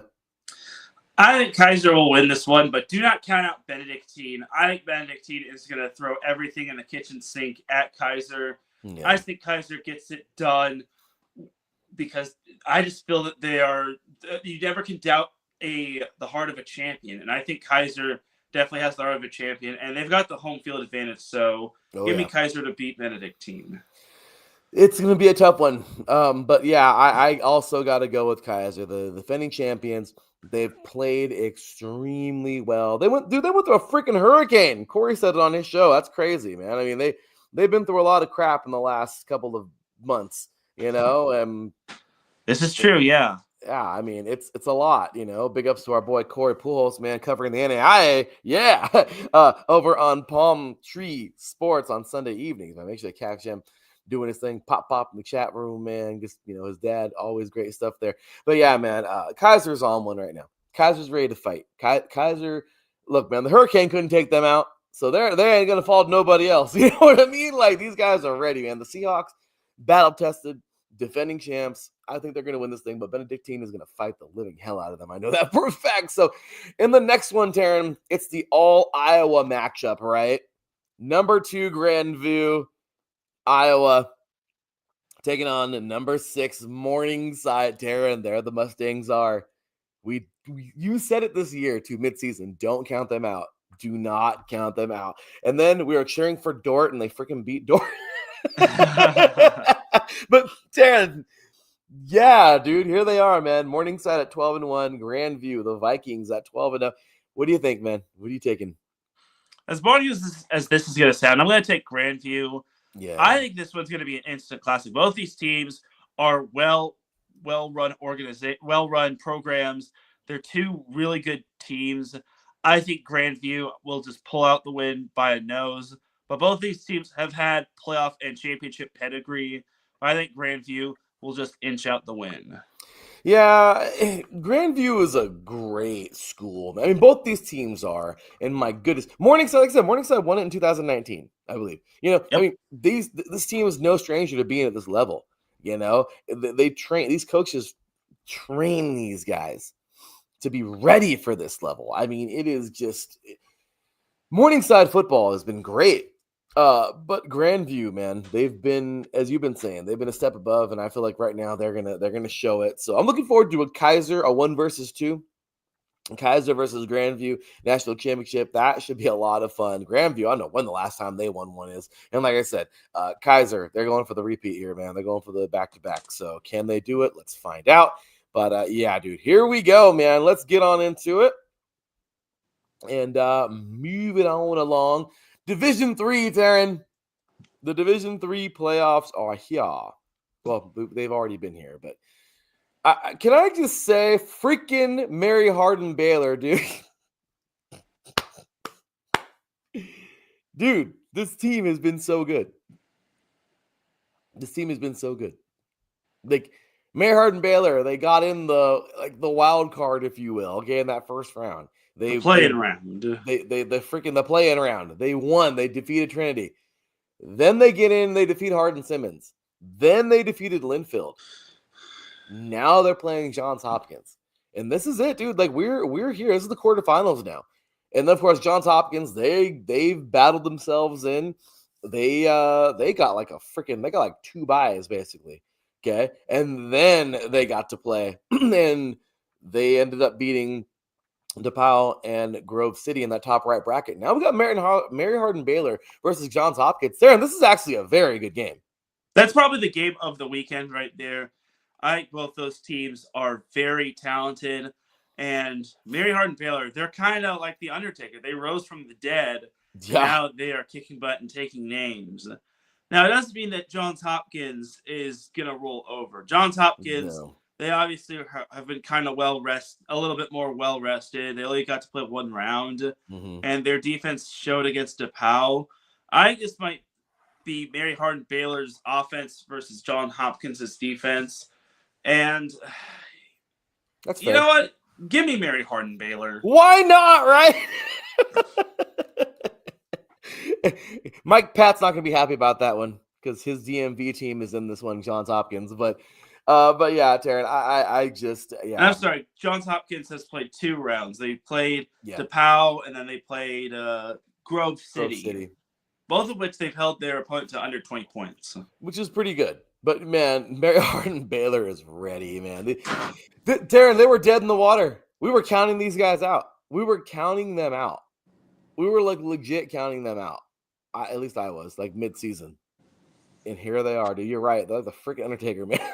Rose from the dead. So, top left-hand bracket, Teran. We have Susquehanna taking on Bethel today. Susquehanna, both these teams had like the shorter route. They only play like 2 rounds, but Susquehanna taking on Bethel. And dude, I don't know. I mean, Bethel's played all the way in, kind of like Mary Hardin Baylor. I'm sorry. Yeah, they played all the way. They had to play Cole. Where they barely won.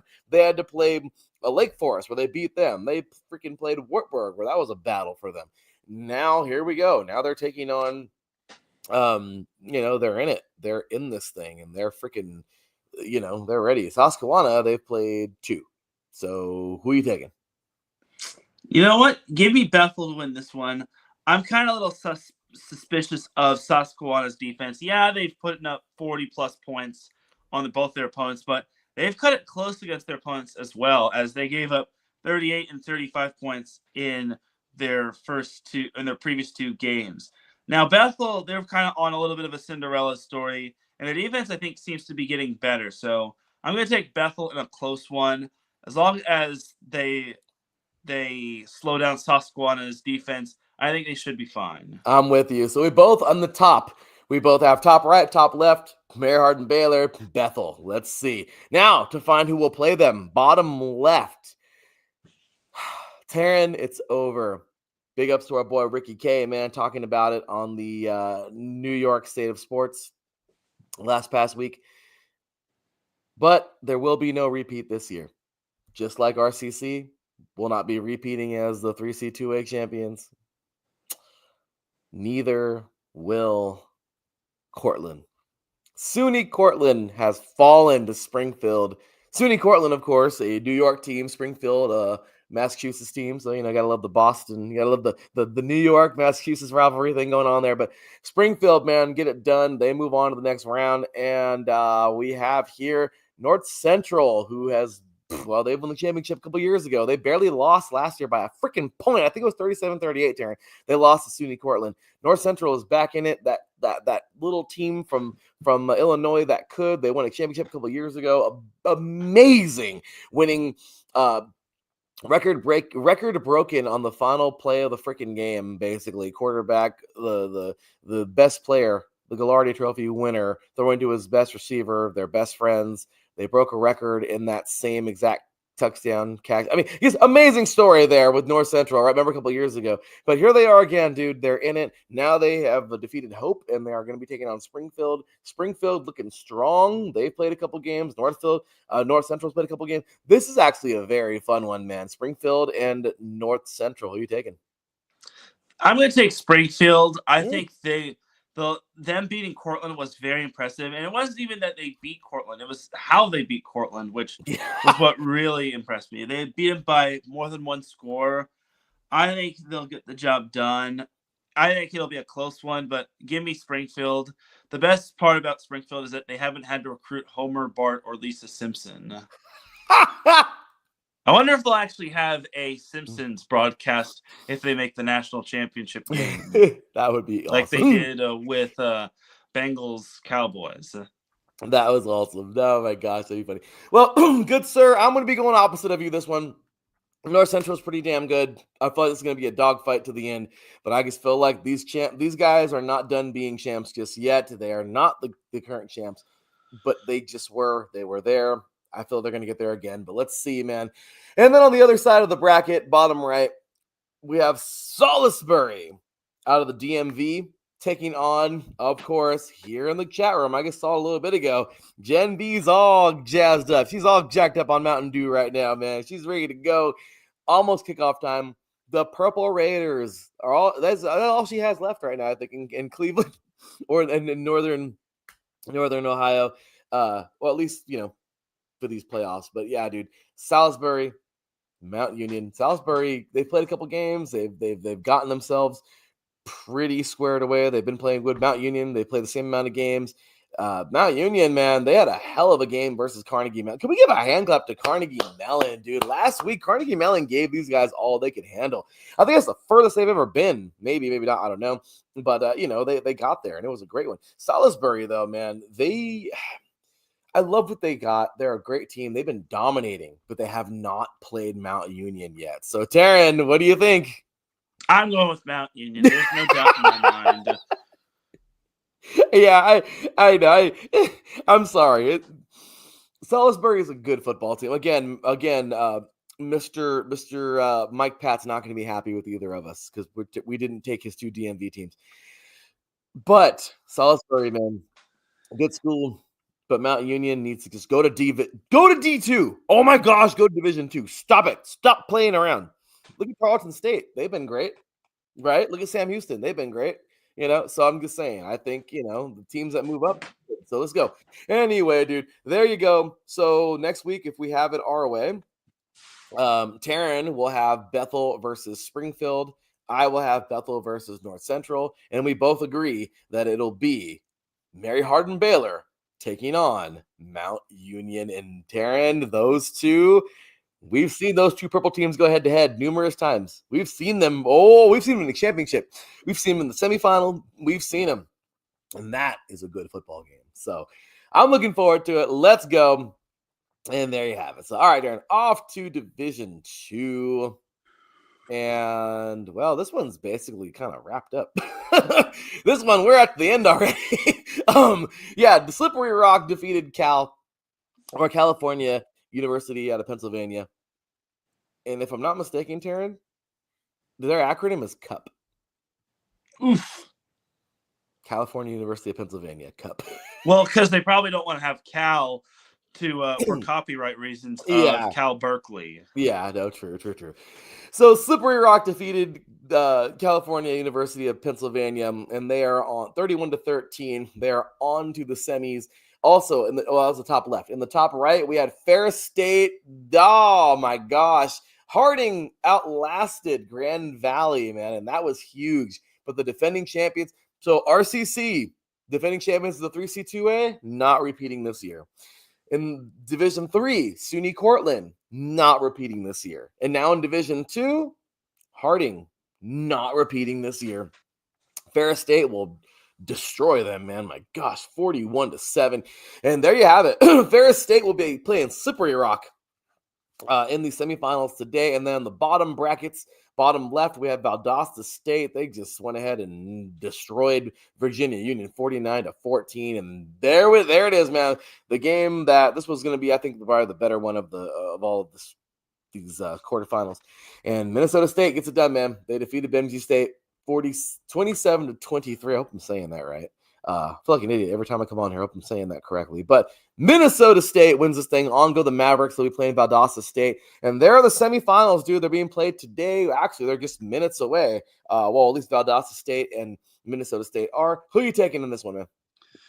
I'm going to take Valdosta State and Ferris State in the semifinals. Yeah, that's safe, I think. And it's boring because I would like to see some shakeup here, but it's true, dude. Yeah. Valdosta State is just good. They're that damn good. They've done it, and Minnesota State has a mountain in front of them to climb, but it's totally doable. But Slippery Rock, I feel like Slippery Rock Ferris State is going to be closer. Obviously, it's kind of funny, 1-4. Obviously, the one you think is much better than the 4. But then you see Ferris State and Slippery Rock. Ferris State, I think it's going to be a closer game. But I feel like Ferris State will win this thing. And the next weekend, we're going to play ourselves a championship, man. So there we have it. And there we go. Division 2 in the books. And off to the FCS. And well, Teran, here we go, man. We've had some fun. We've already got one team in. Last night was a fun one. Man, Montana State. They did away with Idaho last night, 52-19. Just did away with those guys in the quarterfinal.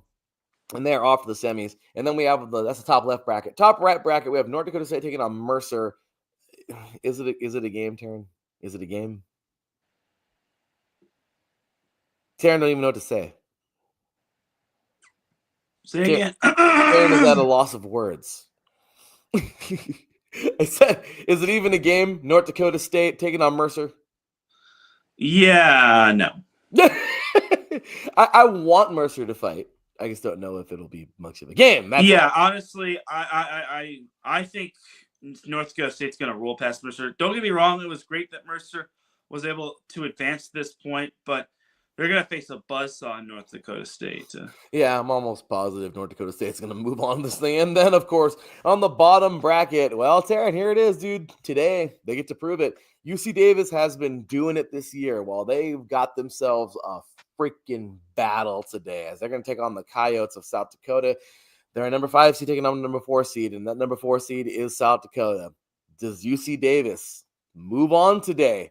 Do they ride that lightning they've been on?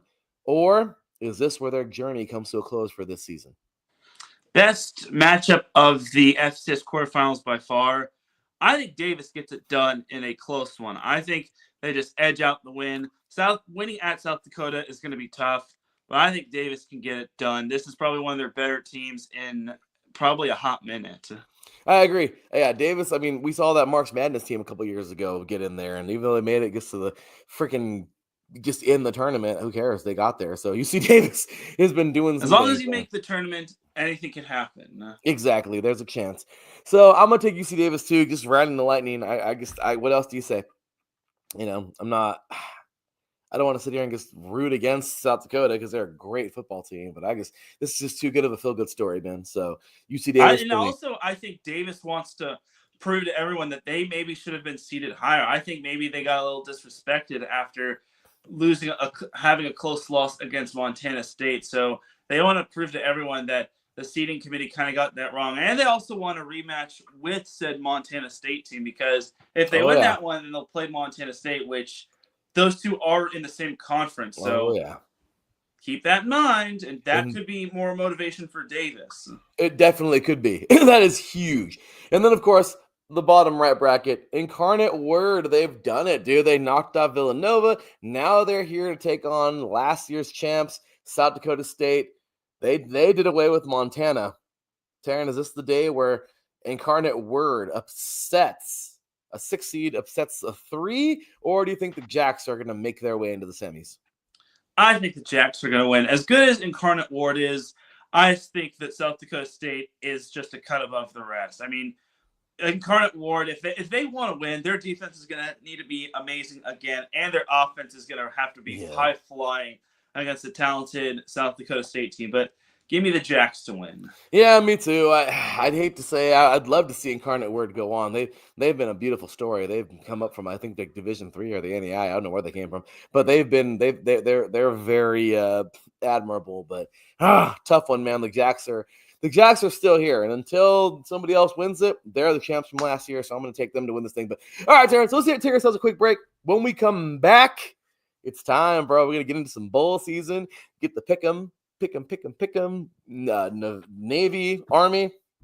And we got bowl seasons and the brackets and all that good stuff in the FBS. Don't go nowhere, y'all. You are listening to 3 and Out College Edition right here on iSports Radio. Your direct feed for all that is sports. We'll be right back after this.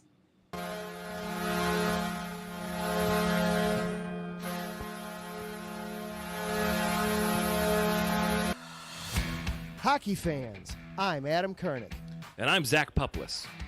Together, we are the newest version of Hockey Talk on IE Sports Radio, The Neutral Zone. Zone. We love hockey, but we also know it's not everyone's first sport. So we want to make this show as much for new fans as for the diehards. Whether you can name all the Swedes on the 08 Red Wings Stanley Cup team, or if you can't tell if Varlamov is a goalie or the latest trendy vodka, we're here to help. With facts, figures, and outrageous fans, we bring you all the hard-hitting hockey news you can handle, while still keeping it fun and on the rails. Well, mostly. So tune in every week as we go around the hockey world, from college to Canada, the minors and the majors, and everywhere in between. So bring your cellies. And your one-timers. You wicked wristas. And be sure to protect your 5-hole. Catch the Neutral Zone every week on IE Sports Radio, your direct feed for all that is sports. We promise not to pick on the Arizona Coyotes every episode.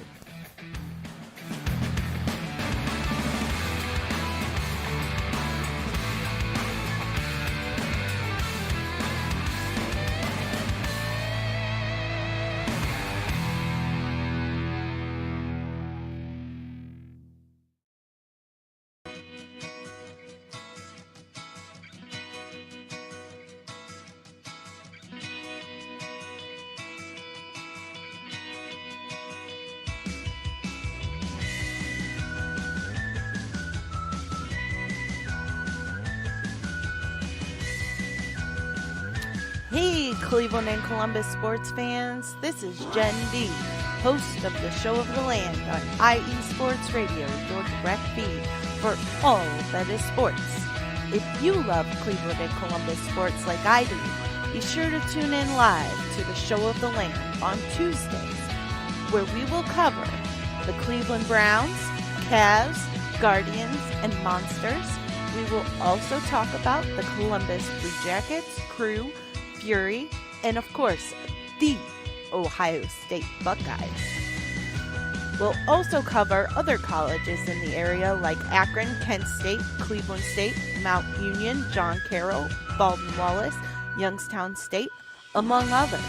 So like I said, if you love Cleveland and Columbus sports like I do, be sure to tune in Tuesdays to the Show of the Land with Jen B on IE Sports Radio, your direct feed for all that is sports. That is right, ladies and gentlemen. IE Sports Radio, your direct feed for all that is sports. You already know what it is. You already know what to do. You already know where to be. This is the place. You know what's up. We are literally, like, I mean, when I say that, I'm not like, everyone uses the word literally like way too much nowadays, I feel. Hell, we do it sometimes. But I'm being real with you, Darren. We are like legit the place to be. For all that is sports, gosh damn it. We cover everything, all right? But big ups, thank you to everybody for tuning in, man. You guys have been amazing. And yeah, so of course, we got lots to get into today. Army-Navy game.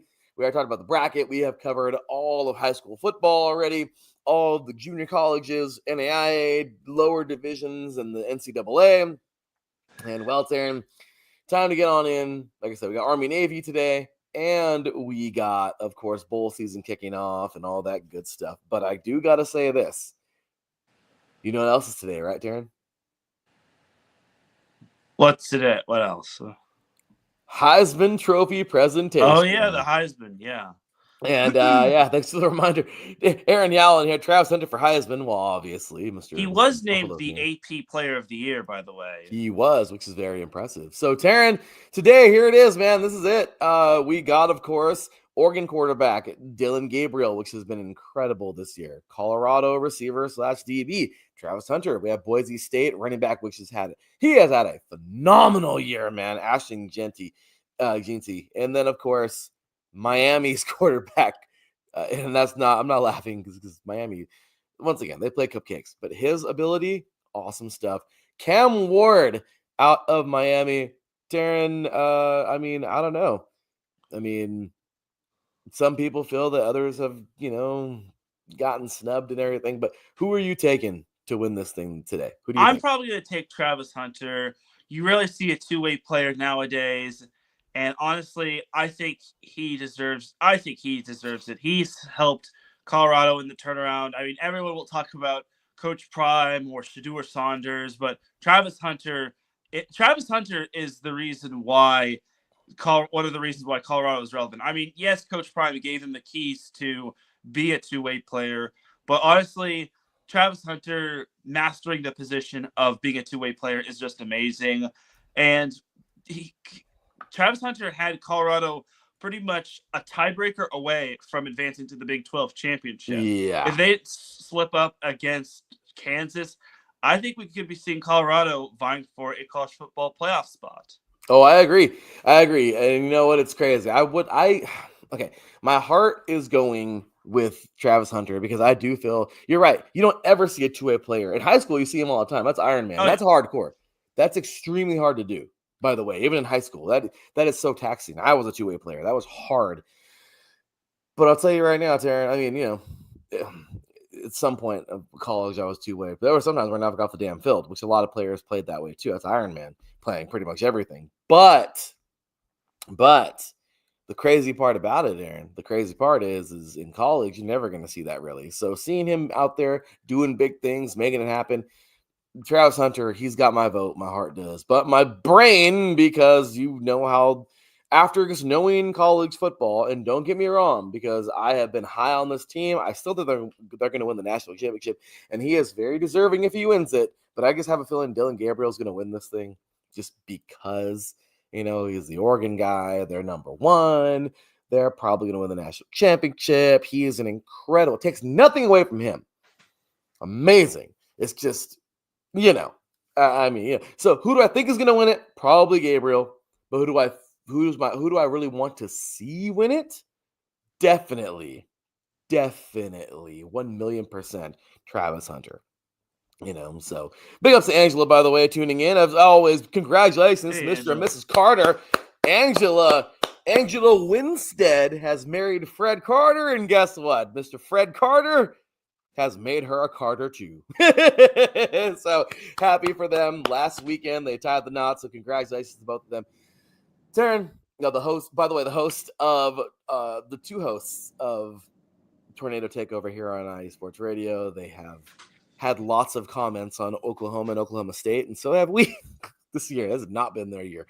Their years. But anyway, Teran, yeah, so those are my Heisman people. I feel like, or that's my pick. Kind of rough because you'd like to see, the heart pick win, but whatever. I mean, is what it is. But Mr. Aaron Yal, man, popped in, like I said, and hats off to him. The Sunday evenings, man, for Mile High Musings, catch him, man, all the latest in your Colorado sports. The guy is phenomenal, and he'll be cheering on his Colorado player today, Mr. Travis Hunter. But yeah, you're right, Teran. He totally helped him out, totally helped out this team, revamp themselves. And I know some people are saying, and it's true, Shedeur Saunders should be in there. Shedeur Saunders is a monster, but is what it is. And yeah, I think they'll both have good, healthy careers in the NFL, hopefully. So anyway, Teran, with that said, today we also got a very, very fun game. The Army-Navy game. Yay! Army-Navy. This is going to be a fun game, man. We love this game. It's a great game. Navy, they both started out freakishly good this year. Like really, really, really good. So today, Navy taking on number 22 Army. I wish Navy could have stayed really good. I wish. But is it almost a guarantee Navy's winning this thing? Just yeah, kidding. Yeah, I got Army winning this one. Right, yeah. Angela, of course, go Navy, beat Army. She has, grandfather on the Navy and everything. But yeah, I just feel like Army, though, is probably going to roll on these. It's going to be a good game. Their lone loss was to Notre Dame, which is in the college football playoff, and they just got whooped by them. So I think Army's not going to be having another game like that ever again. And Army is coming off of winning the American Athletic Conference championship. Yep. Yeah. Yeah, I know. We love Now, how now we. I got it mixed up. But yeah, I'm I telling got you, Army Teran. beating Navy. They're riding the highs of highs, so give me Army over Navy. Yeah, it's rough. I hate to disappoint. Hate to go against Angela there and everything. But yeah, I just have a feeling Army will probably win this thing. But all right, Teran. Again, once again, before we get into bowl season, here's the bracket. Again, number 1, Oregon. Number 2, Georgia. Number 3, Boise State. Number 4, Arizona State. Number 5, Texas. Number 6, Penn State. Number 7, Notre Dame. Number 8, Ohio State. Number 9, Tennessee. Number 10, Indiana. Number 11, SMU. And number 12, Clemson. Okay. We're going to be talking about those teams throughout, but Teran, it's time to get into bowl season, dude, because it's all getting ready, getting underway today. Here we go. And I will be keeping track of the bowl games just like last year. This is what truly matters. Regular season's over. Let's get into the postseason bowl games between you and I. Let's do it, dude. Let's have some fun. We got the sponsors in here today. I copied and pasted off ESPN.com. So we have the IS4S, I believe. I don't know how to pronounce that, but salute to Veterans Bowl. I love that. South Alabama taking on Western Michigan going on.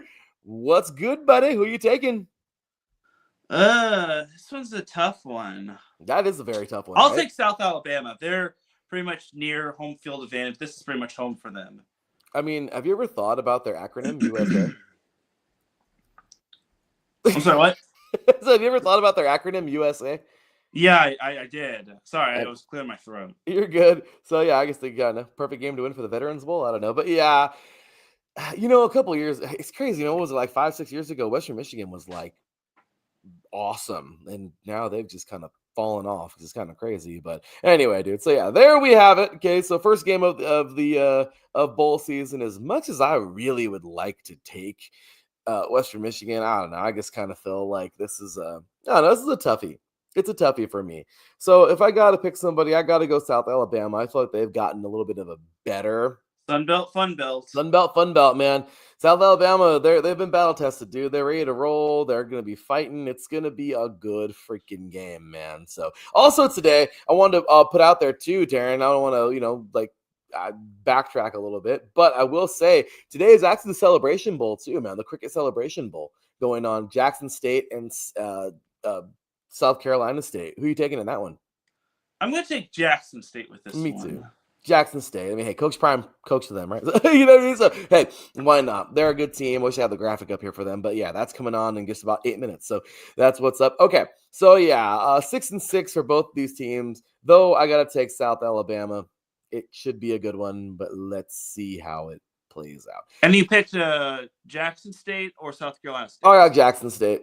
Okay. So we both, there's 1-2. So, all right, Teran, next up, and that's tonight at 6 p.m., of course, that game, and that kicks off bowl season. And then, of course, on to Tuesday's games, Teran, we have number 25 Memphis in their really cool uniforms taking on, you know I was going to leave that one out, in their really cool uniforms taking on Country Road. Take me home. Come on, Teran, to the place I belong. Just kidding. Okay. So, yeah, not a singer. But, I don't know. Both these places like music. But, Teran, I think Memphis is going to be winning the music battle today. They're 25. They're a lot better. West Virginia was barely bowl eligible. So, I'm going to go with the safer pick, in my opinion, and take Memphis. Who are you taking, then? Yeah, Memphis just sounds like the safer pick. Nothing against West Virginia, but I think Memphis is going to look good and feel good and play good. Yeah, I would love to see that. It would be cool to see this like upset kind of deal going on. But I can't see it any other way, man. I have these guys winning it. Memphis winning in their really cool uniforms today. So, all right. Next up, we have, I believe this is, my goodness. So that is going to be on Tuesday. On Wednesday, we got some goodies coming on. And look at this one. We have the Boca Raton Bowl. I love this game. So Western Kentucky taking on James Madison. 8-5 Western Kentucky Hilltoppers taking on the 8-4 James Madison Dukes. James Madison won themselves an FCS National Championship in 2016. They were the only team to cut that streak in half between North Dakota's crazy run over like almost a decade. they moved up. They've been playing great. They played great in the FCS in their first year. I think it's their second year now, right? They're here, or maybe third year. They're in a freaking bowl game. They're doing it. I think they've already been in bowl games. They've been doing it, man. So I don't know, but the Hilltoppers have been playing great too. This is actually this is a hard one to pick. I am very stumped in this one. I'm going to take James Madison. I don't trust Western Kentucky after they just got humbled against Jacksonville State. So give me James Madison. Well, good sir, I just love picking the same teams because, yeah, I came into this thing ready to pick them. I feel that it's a very hard game to pick, but I really do like James Madison a lot. I feel that they're a hell of a football team. You know, they've really put it together. And let's see, man. Let's see these Dukes roll on and do what they got to do. I love it. I think they're a great team. Next up here, man, we have that's on Tuesday, December 17th, by the way. Sorry, that game was on December 18th, Wednesday, December 18th. Next up later on that day, we have the Art of Sports LA Bowl. Cal taking on number 24 UNLV. Cal comes in at 6-6. UNLV comes in at 10-3. Barely bowl eligible, but maybe better than UNLV, but UNLV battle tested. Maybe that doesn't matter. That I don't know. Smaller. I mean, I guess some people will say the Mountain West is a lesser division. I don't know. I've heard all kinds of crap recently, but what do you think? You know what? I'm going to take UNLV. I think they're the safer pick. I mean, Cal has shown some flashes of brilliance, but I think UNLV is a little more consistent. Yeah, you're right. I just as much as I'd like to see Cal win it. I mean, they're from Cal, of course, up there in NorCal. But yeah, no, UNLV, dude. They played well, and you know what? It's tough go for them in their bowl in the championship too in the Mountain West. Boise's just too good, man. Boise was just too good, but it wasn't like it was a blowout. You know, it wasn't. It was not. Right. They didn't lose by 1,000. They only lost by 14. Exactly. So very exciting stuff there. And though it's a tough game to pick, I'm gonna go UNLV in that one. So all right. So now we are on to Thursday, December 19th. We have here the R&L Carriers New Orleans Bowl. 8-4 Georgia Southern taking on 9-3 Sam Houston. Sam Houston's first year in the FCS from the FCS has been a raging success, Teran. I mean, what about this team? They've come a very long way. Who do you like?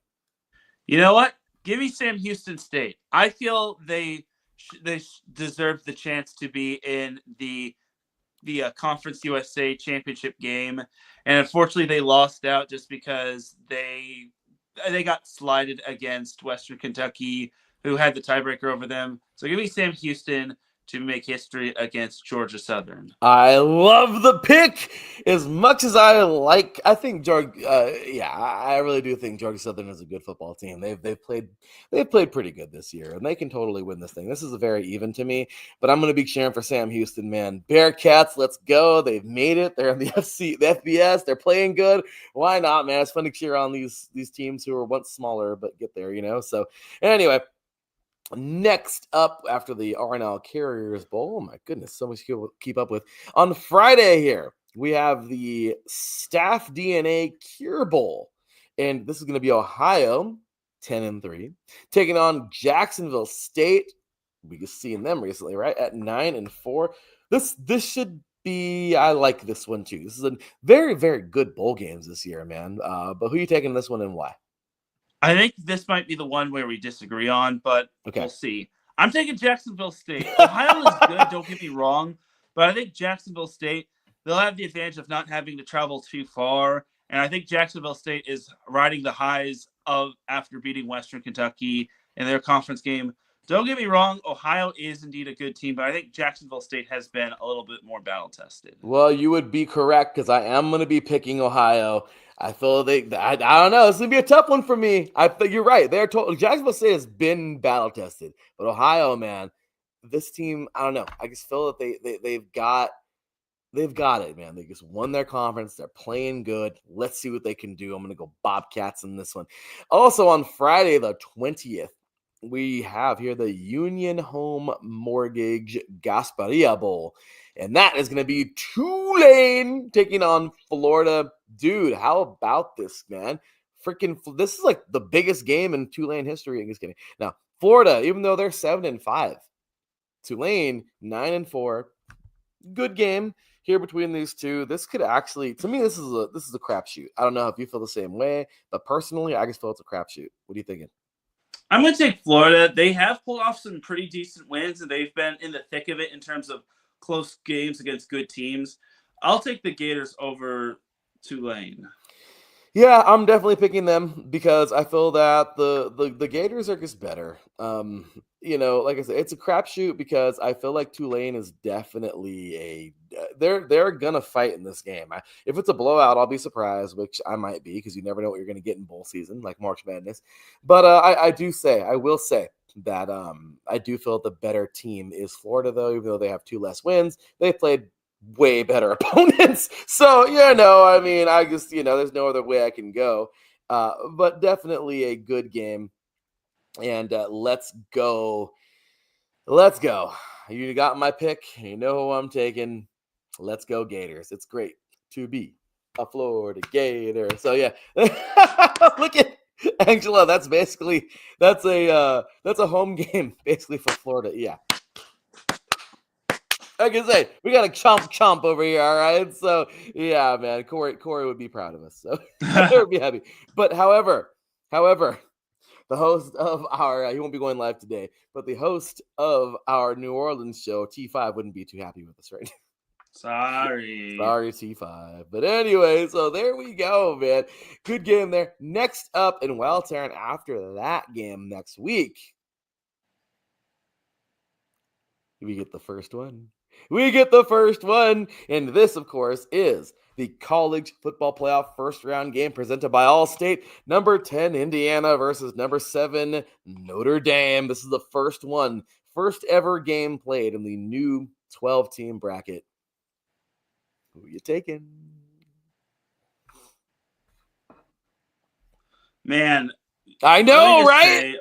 Notre Dame versus Indiana. This is going to be a good game. This is the battle of 2 Indiana teams. But my problem with this, the problem with picking Indiana is this. You look at Indiana's schedule. They have not beaten a ranked team this season. Their only true impressive win was beating Michigan, and that's kind of where the buck stops. Other than that, they haven't really had too many eye-popping wins. Their lone loss was to Ohio State, which they just got blown out of the water. Mm-hmm. And I love Curtis Rourke. I love me some Curtis Rourke. I think he should have been a Heisman candidate, but there are only 4 candidates, and sadly, he probably might have been the first few out. But looking at Notre Dame's body of work, they have played Texas A&M. That's a good team. Louisville, okay team. Georgia Tech, sneaky good team. Navy, they trounced. They thumped Army. Man, I was thinking of going Indiana, but after looking at Indiana's schedule and seeing who they've beaten versus who Notre Dame has beaten, I just gotta go with Notre Dame. Notre Dame has one of the most suffocating defenses out there. I think they are top 5 in sacks per game, if not sacks overall. So give me the Fighting Irish. It pains me to have to pick Notre Dame because I love me some Indiana. I love the underdog. Curtis Rourke is a fantastic quarterback. Yes. But Notre Dame is winning this one easy money. Yeah, it sucks. I do also want to take Indiana. Obviously, I can't stand Notre Dame. But, I don't know.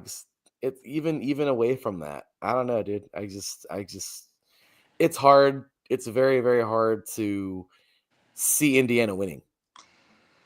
That sounds so bad. But their O-line is going to literally need to protect Curtis Rourke and buy him all sorts of time. Yeah, they're going to buy him lots and lots of time. They have to spend their life savings on buying him time. It's the truth, man. I just don't see it going any other way. The Hoosiers are a good football team. They've been great this year. I am so excited to see them play in this game. I'm excited for their season. Neither of us had them this good this year for sure. But Teran, I think the season is going to come to a close for these guys. Great job from them this year. But I think they make their exit here, and Notre Dame just moves on. If Indiana does beat them, then we'll be the first to say that we were wrong, and we'll give him a good congratulations just because beating a team like Notre Dame is not easy. No, and that's why we're not picking them. We're not picking Indiana, but hey, we'll see. Good stuff there, though. Hats off to Notre Dame on a great season to getting this far in Indiana, but I just can't take Indiana in this one. So yeah, good job there. But all right, so next up, dude, after this game here that we're both picking Indiana in, we are going to move on because guess what? We got another one. Yes, we do. Next day, Saturday, the 21st. Well, here it goes. Next week, we have here another one, college football playoff first round game presented by Allstate. Number 11 SMU taking on number 6 Penn State. Who are you taking? As much as we would like to all laugh and make fun of Penn State, I think they're going to beat SMU. Don't get me wrong. SMU has had a massive turnaround, but I just think Penn State should win at Beaver Stadium. Give me Penn State in Happy Valley over SMU. Yeah, okay. My reasoning for Penn State is I just feel that they're just better. This team they're a more in my opinion, put together team. SMU is incredible. They're going to fight. They're going to have their licks in this one.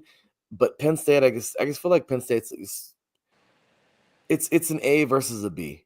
You know what I mean, right, Teran? I mean, is that harsh to say? I feel like like St. John Bosco and Mater Dei, that's Oregon and Georgia going head to head right there. I hate to say it because I'm relating it to today's game, but I feel like Clemson SMU is like Mater Dei De La Salle. De La Salle deserves all the credit, and they're good.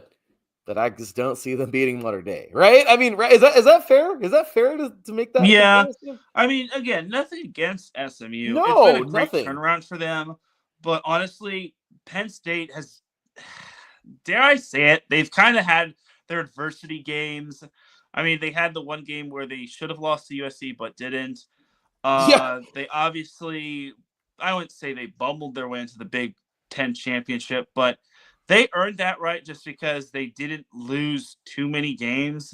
Mm-hmm. They didn't lose as many games as Ohio State did. So, yeah. Just kidding. Yeah. Sorry.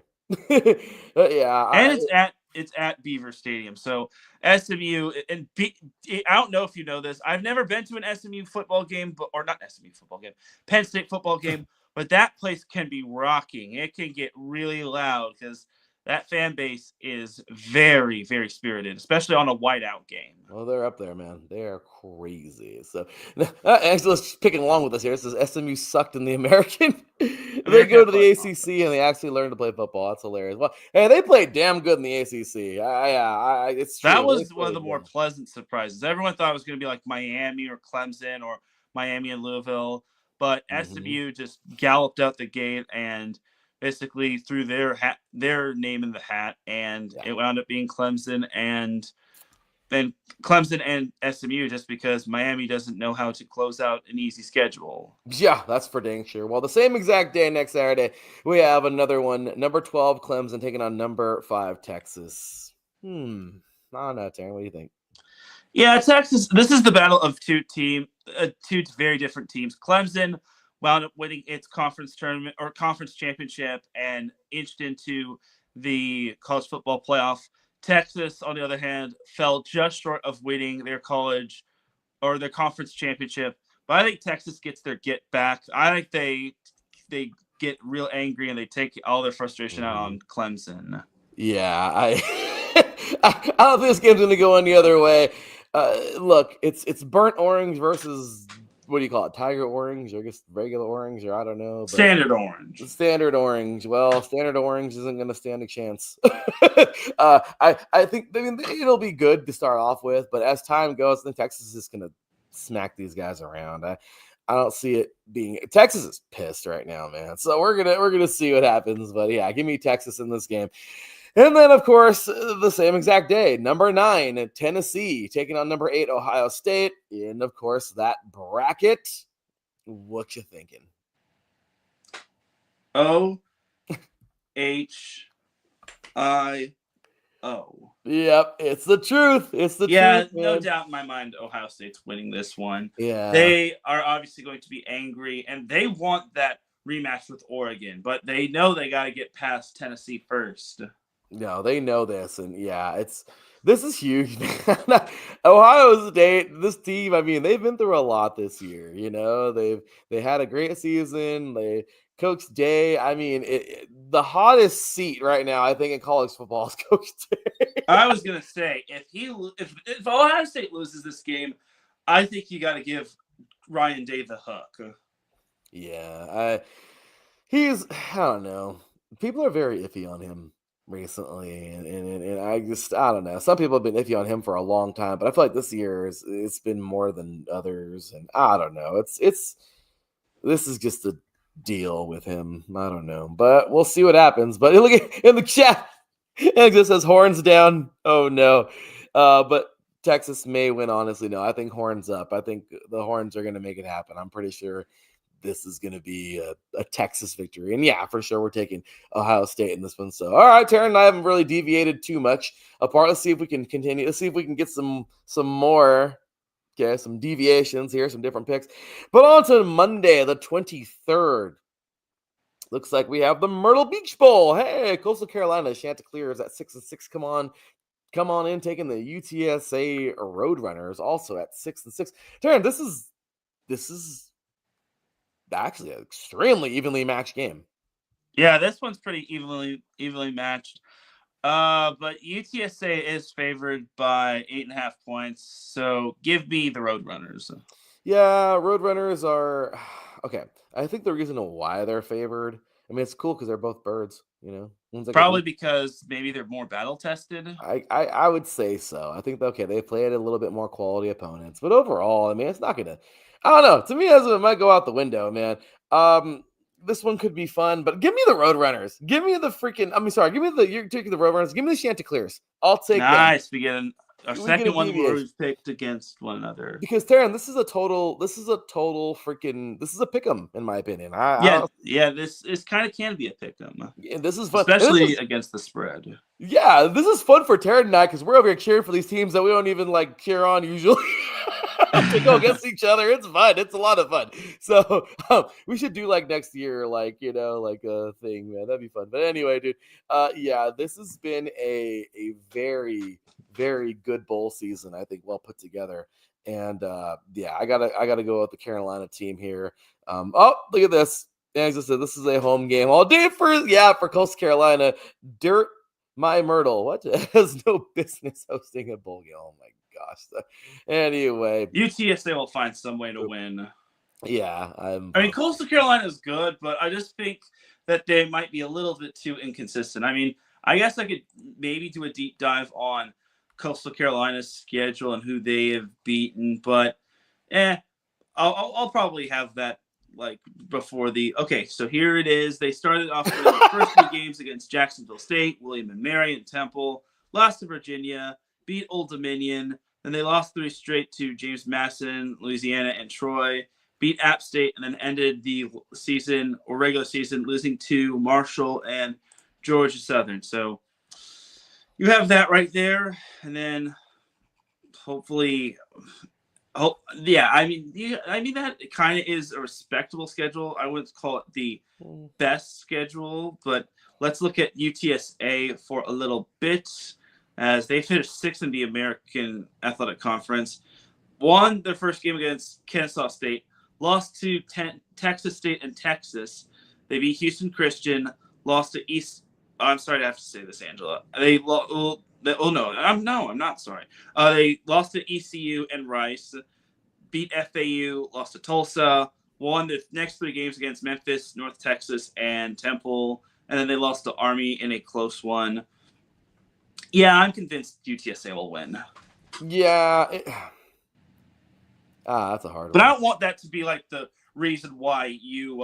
Oh no. You want that to sway your pick. Like if you want to pick Coastal Carolina, I'm totally fine with that. No, I want to pick them because this is going to be fun. Well, I'll be cheering these guys on. They're more of the underdog in this one. I mean, hey, they were the underdog in the 2016 NCAA College World Series, and they freaking won it. So I'm going to say they beat Arizona that year. So I'm down. Let's see what's up, man. But no, that's going to be good. I'm really, let's see what happens. I'm all for it. I love it. I love a good football game, man. I love it. So let's see what happens. But all right, next up we have here the famous, on the same exact day, December 23rd, the famous Idaho Potato Bowl. We have here the 7-5 Northern Illinois Huskies taking on the 6-6 Fresno State Bulldogs, who had a tough year this year. This is actually another pretty evenly matched game. I think some people would see this and go, oh, Bulldogs, but Northern Illinois is actually pretty damn good. And maxed up against Fresno State the way they played this year, I don't know. What do you think? I think Northern Illinois wins this one. I mean, they are the only team to beat Notre Dame this year. And also, they don't have to travel too far. This is going to be in Boise, Idaho at Albertson Stadium. Northern Illinois doesn't have to travel too far. Boise State has to come from Fresno to head to Boise. So I think Northern Illinois should win this one. Me too. I think Northern Illinois should win it. I don't. And Fresno State just barely got bowl game eligible. They did. So let's see what happens. Like I said, they went from Mountain West champions last year, right, Teran? I mean, Fresno State was. Yeah, I think they were. If I'm not mistaken, I won't look that up real quick, but I do think they won it last year. If I'm not mistaken, if they didn't, okay, stupid Larry B. But I have a feel. I don't know why. I feel like they won it last year. I know, crazy, right? We seem to forget things from one season to the next, man. We got so much going on, but yeah, I don't know. It's big though. It's big to bring that up. It really is. So what do you see, Teran? Yeah, they went 9-4. If my computer wants to. Yeah, they went 9-4. See, so I mean, no, Fresno State last year they lost to San Diego State in their rivalry game. So, yeah, they went 4-4 in conference. So they didn't win their conference last year. But they did win the New Mexico Bowl. Okay. Then maybe it was 2 years ago. I don't know. I feel like Fresno State was recently a champion, though. They recently did something. Like they're pretty damn good. We were looking at them going, "Hey, Fresno State's coming up." And then I think it might have been 2 years ago. Yeah, it was in the Mountain West Conference championship game where 2 years ago they wound up beating Boise State 28-16. So yeah, it was 2 years ago, not last year. 2 years ago. Okay, yeah, sorry. And they even won the Jimmy Kimmel LA Bowl. So back when the Pac-12 was still a thing. Yeah, that was annoying. But anyway, that's annoying what happened, but you want to get me down that rabbit hole anyway. But yeah, Teran, I feel like, Fresno State, they're a good team. They've come far, but they're just a good team. They're not like amazing, they're not great, they're not, so yes. I think Northern Illinois will win this game. Yeah. Christmas Eve, we have the Hawaii Bowl. USF coming on in, man, at 6-6, taking on the 7-7 San Jose State Spartans. This is a good one. This is actually another good one. I like this. I don't trust South Florida, so give me San Jose State. Yeah, this is a short and sweet win for me. South Florida is suspect, but it should be a good. I like it. I think it'd be a good one, but I think San Jose State will edge out in this one here. All right, next up, we're gonna skip a few days because, well, we don't play on Christmas because the NFL is playing on Christmas. We're going to skip one day. And back on the 26th, though, we have action. We have here the game above Pittsburgh Bowl. The game above Sports Bowl. Pittsburgh, who was just disappointing this year. They played good, but then they didn't. At 7-5, taking on Toledo, who is Toledo at 7-5. Who are you taking? I'll take Pitt. I know Pitt had a disappointing end of the season, but they're not losing to Toledo.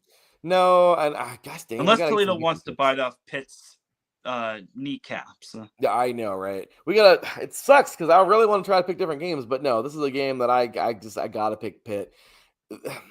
This team, gosh damn it, they gotta do it. They haven't been, I don't know, they've been weird. They there are some games they should have won this year. I don't know. they've been irritating to me. So to me, it's like, win this damn game. Win this game. I mean, come on, win this game. So I don't know. So anyway, it's there. Next up, though, we have a game we may disagree on. I don't know, but the Rate Bowl here coming up. Rutgers at 7-5 taking on the 8-4 Kansas State Wildcats. This could be a potential different pick between you and I, but this is also a very good game, I think. Honestly, I trust Kansas State more than Rutgers. Rutgers, they got off to a good start to the season, but they really deteriorated as the season progressed. Give me the Wildcats in this one. With a few losses here and there to some Big 12 teams, and Kansas State might have been the Big 12 championship, there's no doubt in my mind Kansas State wins. Yeah, I was trying to build this up to be different, but damn it, I'm taking Kansas State too. I was trying to make you go somewhere else, Teran, but you didn't bite the bait. Regardless, yeah, Rutgers was good, but they're not that good. They're average at best. Rutgers is an average team. They're 7-5, but it's not that good. So, okay, next up, the 68 Ventures Bowl, Arkansas State taking on Bowling Green. Arkansas State comes in at 7-5. Bowling Green also comes in at 7-5. This could be a pick'em game, and I think this may be a game where we actually legit go different. I don't know, maybe not. I don't know. I'm gonna take Bowling Green in a close one. Sorry. I think Connor Bazelak is gonna have himself a game. Okay, there you go. You like Bowling Green? I don't know, man. I just had this fun by Arkansas State. They've played some pretty good games this year. They were in some close ones. They might just pull this one out. I'm going to go Arkansas State in this one. Let's see what happens. Sun Belt, Fun Belt. Sun Belt, Fun Belt. And they're fun. No, they're very fun. So let's see. Let's see what happens. We got a different one there. So that will, I think, do it for that day. Then we go on to Friday, December 27th here, where we have the Lockheed. Oh, wait a minute. Yes, we do. Yes, we have the Lockheed Martin Armed Forces Bowl, Oklahoma. This is Angela's favorite bowl game of the year because she cheers on Navy and Oklahoma. And Oklahoma at 6-6, Navy at 8-3. Number one thing, what the hell, Sooners? Like this, the Sooners just, wow, way to just fall off the face of the earth this year. The Sooners have been anything but good. I mean, to barely be bowl eligible. But they did beat Alabama and prevent them from making the college football playoff. Which blows my freaking mind. How do you be that bad but that good when you need it? Right? I mean, But yeah, Teran, I don't know. What are you thinking? I'm taking Oklahoma. This is the safer pick. Yeah. It's as much as I would like to pick, and trust me when I say this, I really want to go against them right now. I don't know. Oklahoma, that victory over Alabama really got me. Yeah. Welcome to Winstead Carter Family Feud Bowl. Yeah, this is, I don't know. I want to take Navy with all my heart and soul because Oklahoma to me has been a freaking fraud this year. They have been anything but good. They're laughable. I hate to say this, Oklahoma is USC level, dude. Like Oklahoma is total USC level. Like funny thing is that Oklahoma's former coach went to USC. Lincoln Riley. That's right. I mean, what do you do? It's both these teams are horrible. But I will say, OU sucks this year. Yeah, they have been terrible. Everything in my entire capacity is telling me pick Navy, but I'm gonna pick Oklahoma. But no, screw it, dude. I'm picking the Navy. No, I'm picking the Navy because Oklahoma, you're fraudish. I don't even care. Oh yeah, OU's quarterback will most likely be Michael Hawkins Jr. if that persuade your vote. Well, there you go. So I don't know, Teran. I just feel that I'm going Navy. I'm sorry. I cannot. After that season, I cannot do it. I cannot pick Oklahoma. I'm sorry. This team is they're frustrating in so many ways. I heard Angela and Fred just being frustrated about them all freaking day long, for all their shows. So anyway, Birmingham Bowl, we have Georgia Tech versus Vandy. Vandy knocking off Alabama this year too. Georgia Tech, look who they knocked off this year, even though Florida State. Alabama and Georgia Tech beat Miami. And so this is like the upset bowl. I like this one. This one's fun. This is an underrated bowl game. It's two teams that have kind of been underdogs throughout most of the year that are facing one another. Yeah, which is crazy. So yeah, dude, I don't know. I mean, so what do you think? I don't know. I'm gonna go Vandy. I'm gonna pick Vandy. I'm gonna take Georgia Tech. Yeah. As long as they run the ball effectively, they're not losing a whole lot of games. So give me the Yellow Jackets. Give him the Jackets. Give me the Commodores. All right. Next up, we got the Liberty Bowl. Liberty and justice for all, Darren. Also in Liberty Bowl, Texas Tech Red Raiders taking on Arkansas. Texas Tech comes in 8-4. Arkansas comes in at 6-6. This is a pick 'em for me. I don't know. Give me the Red Raiders. What do you think, Darren? Yeah, Texas Tech is going to win this one. They're going to turn Arkansas into Dodger dogs and then some. Oh, you're cold-blooded. But I said pigs in a blanket a few weeks ago, but now we're going to turn them into Dodger dogs. Dodger dogs, pigs in a blanket, whatever you want to turn them into, Taryn, you're turning them into it, dude. DirecTV Holiday Bowl, number 21, Syracuse taking on Washington State. Syracuse comes in at 9-3. Washington State comes in at 8-4. I don't know why I feel it's going to be a scary good game. Even though I'm going to take Syracuse to win this thing because I feel they're better. I don't know why. I kind of feel like Washington State's going to come out and fight like hell. I don't know. This is just, it's a feeling I get. I don't know. Yeah, I'm going to take Syracuse. You got to remember that they just beat Miami. So I think Syracuse is riding the highs. Give me Syracuse the orange. I'm taking the oranges, because oranges are delicious.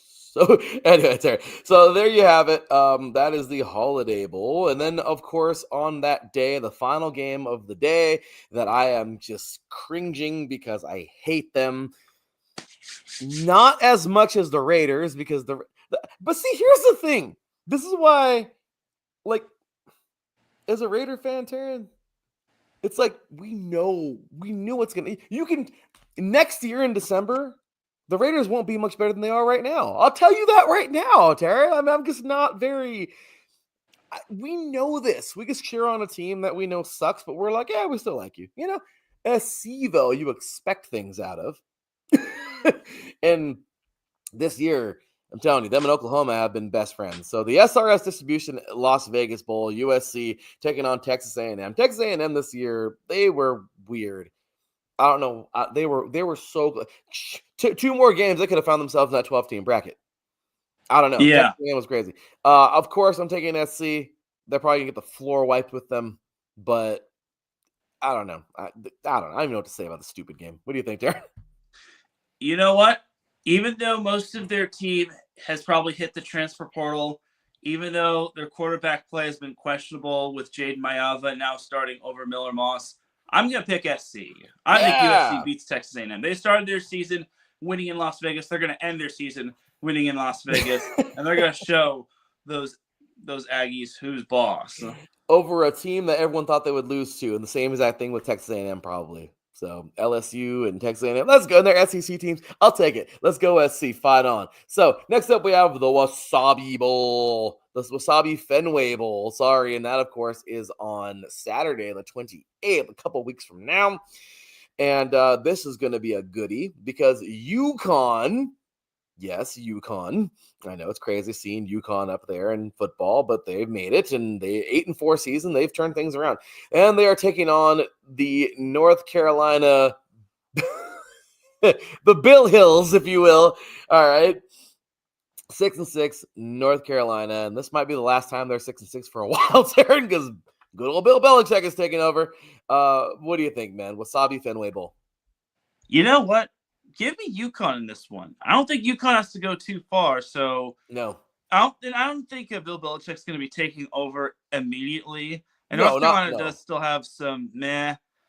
I mean, I forget the team that they lost to this year. It was not in their conference, but I just trust UConn a little bit more. I think this is a risk I'm willing to take, though. No, I'm with you. I think they're going to be better. They're the better football team. But I'm telling you, this might be the last time we see North Carolina bad for a while because, man, after this, I mean, Belichick's son takes over and he's pretty damn good at this. I don't know. But I'm just saying we might be this might be the last game before a dynasty starts. I don't know. Maybe not. Don't know if anybody wants to buy into that or not. But regardless, let's see. I'm taking UConn as well in this one, but the future looks bright for North Carolina. Angela The Tar Heels. expressing her dislike for them. Bad Boy Mowers Pinstripe Bowl, man. And this game just kind of scratches. I get a head scratch here because Boston College, dude. Do you think they would have played in the Fenway Bowl? I'm just, I don't know. But Boston College at 7-5, taking on Nebraska at 6-6. Bad Boy Mowers Pinstripe Bowl. What do you think, Teran? This is kind of tough. I mean, Boston College, if you're a Bostonian, you're probably going to be throwing up a lot being in Yankee Stadium. Oh, yeah. Look, I've trusted Nebraska a couple times. I mean, they're a team that wins in the trenches. You know what? Give me Nebraska. I think this is the game where they win the trenches. And if they win the trenches, they could win easily. I swear, I'm watching you, Nebraska. I mean, this Dylan Raiola, I mean, he's got 12 touchdowns, but he has 10 interceptions. So dude's a beast. Yeah, he's got to play his best game. Got to play it. Has to, 100%. So give me Nebraska too. Teran, we are just too much alike in this, man. I'm just, gosh darn it. But this is, I feel like Nebraska's the better football team. And it sucks because. Yeah. Playing in the Big Ten will help you get better. Yeah. They've taken their licks, but they should be ready for Boston. Should. So we'll see. Next up, we have the Isleta. How do you say that? Isleta, New Mexico Bowl. Yeah, Isleta, New Mexico Bowl. Same day, of course. Louisiana at 10-3, taking on the 8-4 TCU Horned Frogs. This is hard because because record-wise, I like to pick the Raging Cajuns, but I just feel like TCU is better. I'm going to take you TCU. You literally read my mind. I think TCU being battle tested in the Big 12 is really going to help them. I just think TCU, I mean, obviously last year was a bad year, but I think the Horned Frogs are going to beat the Raging Cajuns. Agreed. So there we go. Next up, Teran, you love Pop-Tarts. Oh, yeah. I love Pop-Tarts. Okay. Blue over here likes Pop-Tarts. I'm just kidding. but yeah, actually, she don't need Pop-Tarts. No. Bad kitty. Just kidding. No, yeah. Just kidding. Good kitty. But yeah, she don't need Pop-Tarts. But regardless, Pop-Tarts are delicious. And well, this game is the Pop-Tart Bowl. And Teran, in that Pop-Tart Bowl, there's a team that we just can't help but make fun of. We have the number 18 Iowa State Cyclones, who, should be made fun of how they played last weekend at 10-3. But we have the number 13 Miami Hurricanes. And Teran, they're 10-2. They're number 13, and they're playing in the Pop-Tarts Bowl. Is the U back? Nope. This is an easy pick for me, Iowa State. And you want to know why? Cam Ward is literally going to be – I'm willing to guess that Cam Ward does not play because he knows he's going to be going – he's committed to the NFL draft, and he knows that if he plays and he somehow gets hurt, his draft stock is going to go down. So Iowa State is going to beat Miami. Unless Jaden Higgins doesn't play for Iowa State, I think Iowa State is going to blow by Miami. It's the battle of the Cyclones versus the Hurricanes, and I think the Cyclones get this done easy money. Yeah, I am with you 100%. But at least Cam Ward could be on your Raiders next year. We couldn't get any worse. So, I mean, he could help us somehow maybe. I hate the Raiders. Anyway, next up we have the Snoop Dogg Arizona Bowl. Teran, I might throw this out there and go on a limb here. Snoop Dogg might be there. He just might be there. I don't know. Miami of Ohio taking on Colorado State. Miami of Ohio comes in at 8-5. Colorado State comes in at 8-4. Who are you taking? I'm going to go Colorado State. I think Colorado State – I know Miami just won – Miami lost their their conference championship game. But I got Colorado State winning this one. Me too. I think Colorado State's better. This is a fun one, but I feel like they've been a little more battle tested. They've had a little tougher. I wonder opponents. if Brett Gabbert is related to Blaine Gabbert. Oh, I know, right? We'll see. But yeah, I gotta take Colorado. I digress, though. Go Rams in this game, all right? And let's see what Snoop has to say. Next up, we have the Go Bowling Military Bowl. ECU taking on NC State. This is another game. Angela, she's a fan of both, so it's kind of funny. I was about to say, this is the Angela Bowl right here. This is the Angela Bowl. But I got to go Pirates in this one. 8-5 Pirates taking on the 6-6 NC State Wolfpack. I know NC State's a little more battle tested. I know they've probably taken on more quality. But for some gosh damn reason, I don't know why. Maybe ECU will come out and win this thing. I don't know. I got NC State winning this one. I think they're the safer pick. I feel that they'll edge out ECU. I'm sorry, Angela, but I've got the Wolfpack. Let's see. She says, welcome to the original Winstead Bowl. The whole family went to ECU except my brother who was the mascot at NC State. That's freaking awesome. Well, there you go, man. Next up, we have the Valero Alamo Bowl. Number 17, BYU taking on number 23, Colorado. This is where the bowl game the funniest bowl out there. It really is. Absolutely. So, do you know why this is the funniest bowl out there? Because you see the two teams, BYU and Colorado. They're from the Big 12 Conference. Yep. And they were the two teams that were left on the outside looking in terms of the Big 12 championship. But you know something? BYU and Colorado, even though they're in the same conference, they didn't play one another this season. Woo! So the committee, the bowl game committee must have said, you know what, BYU and Colorado, you got left out of the Big 12 championship. Since you didn't play each other, boom, you get to play in the Alamo Bowl. So that's hilarious. Give me BYU for this one. Shedeur Saunders is going to be, I highly doubt he plays because he's going to be preparing for the NFL draft. Same with Travis Hunter. BYU should win this one fairly easily.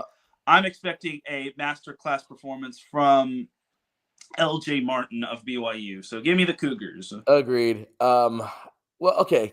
You know what? Damn it, this is hard because I want to pick Colorado. But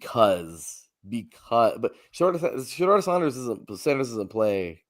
If this was the regular season, I'd pick Colorado in a heartbeat. But BYU without Shedeur Saunders and Travis Hunter, I just can't see Colorado winning this one. That sucks because I would like to pick. That's kind of the drawback of these bowl games. Some of the top players that are declaring for the NFL, they choose not to play because they don't want their draft stock hurt. I think there was a quarterback from Ole Miss who got hurt, and I think Malik Hooker also got hurt in a bowl game as well. But he made an NFL team, the Detroit Lions. So still rough though, man. Yeah, give me BYU. Tough one there, man.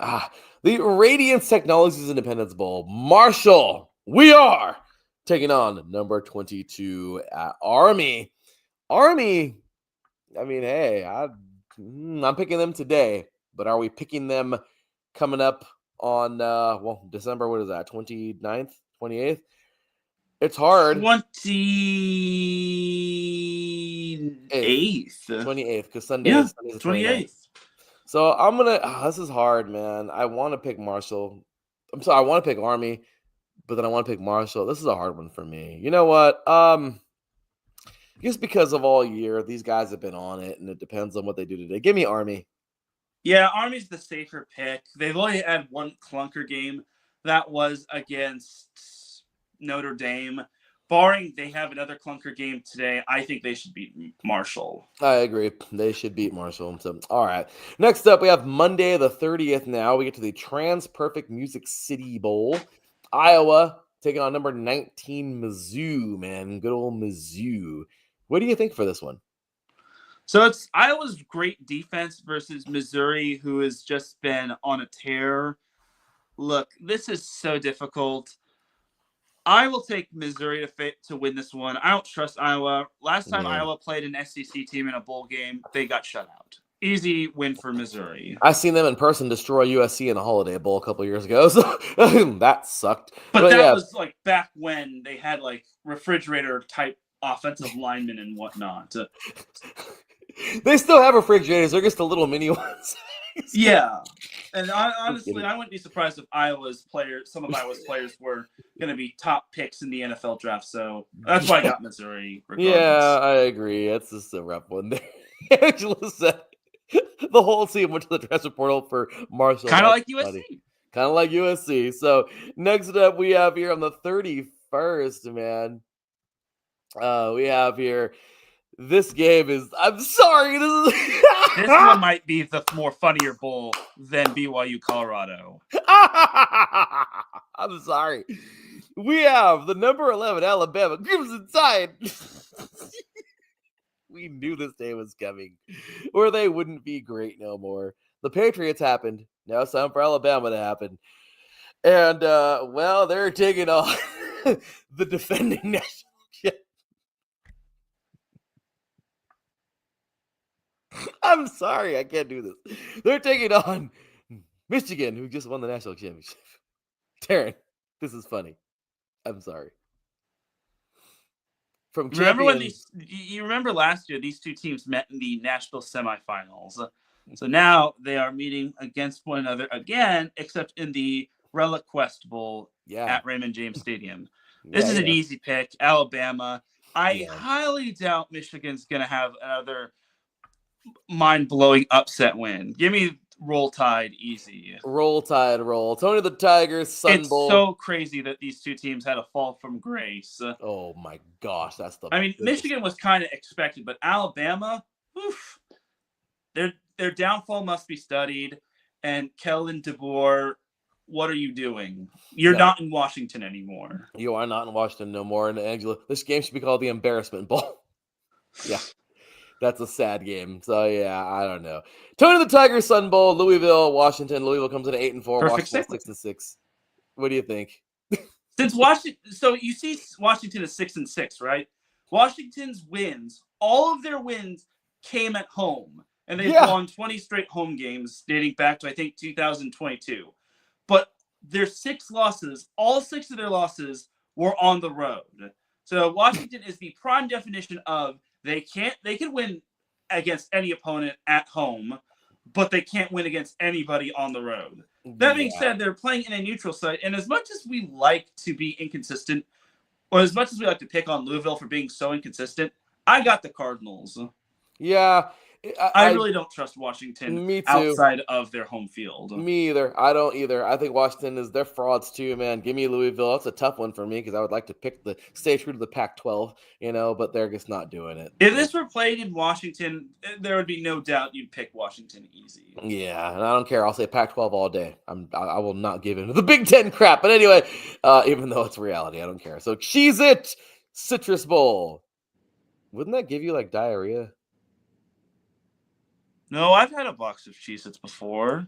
I mean, it hasn't been great, but I still can eat a box of Cheez-Its. I could eat Cheez-Its too, but if you eat it with orange juice, that might upset you. Okay, now we're probably talking. Cheese and citrus? I don't know. I mean, what happened to the Cheez-It Bowl? I'm just kidding. But yeah, so Cheez-It Citrus Bowl. It sounds weird, but I don't know. I love both. Citrus is delicious and Cheez-Its are delicious. Just together, I don't know.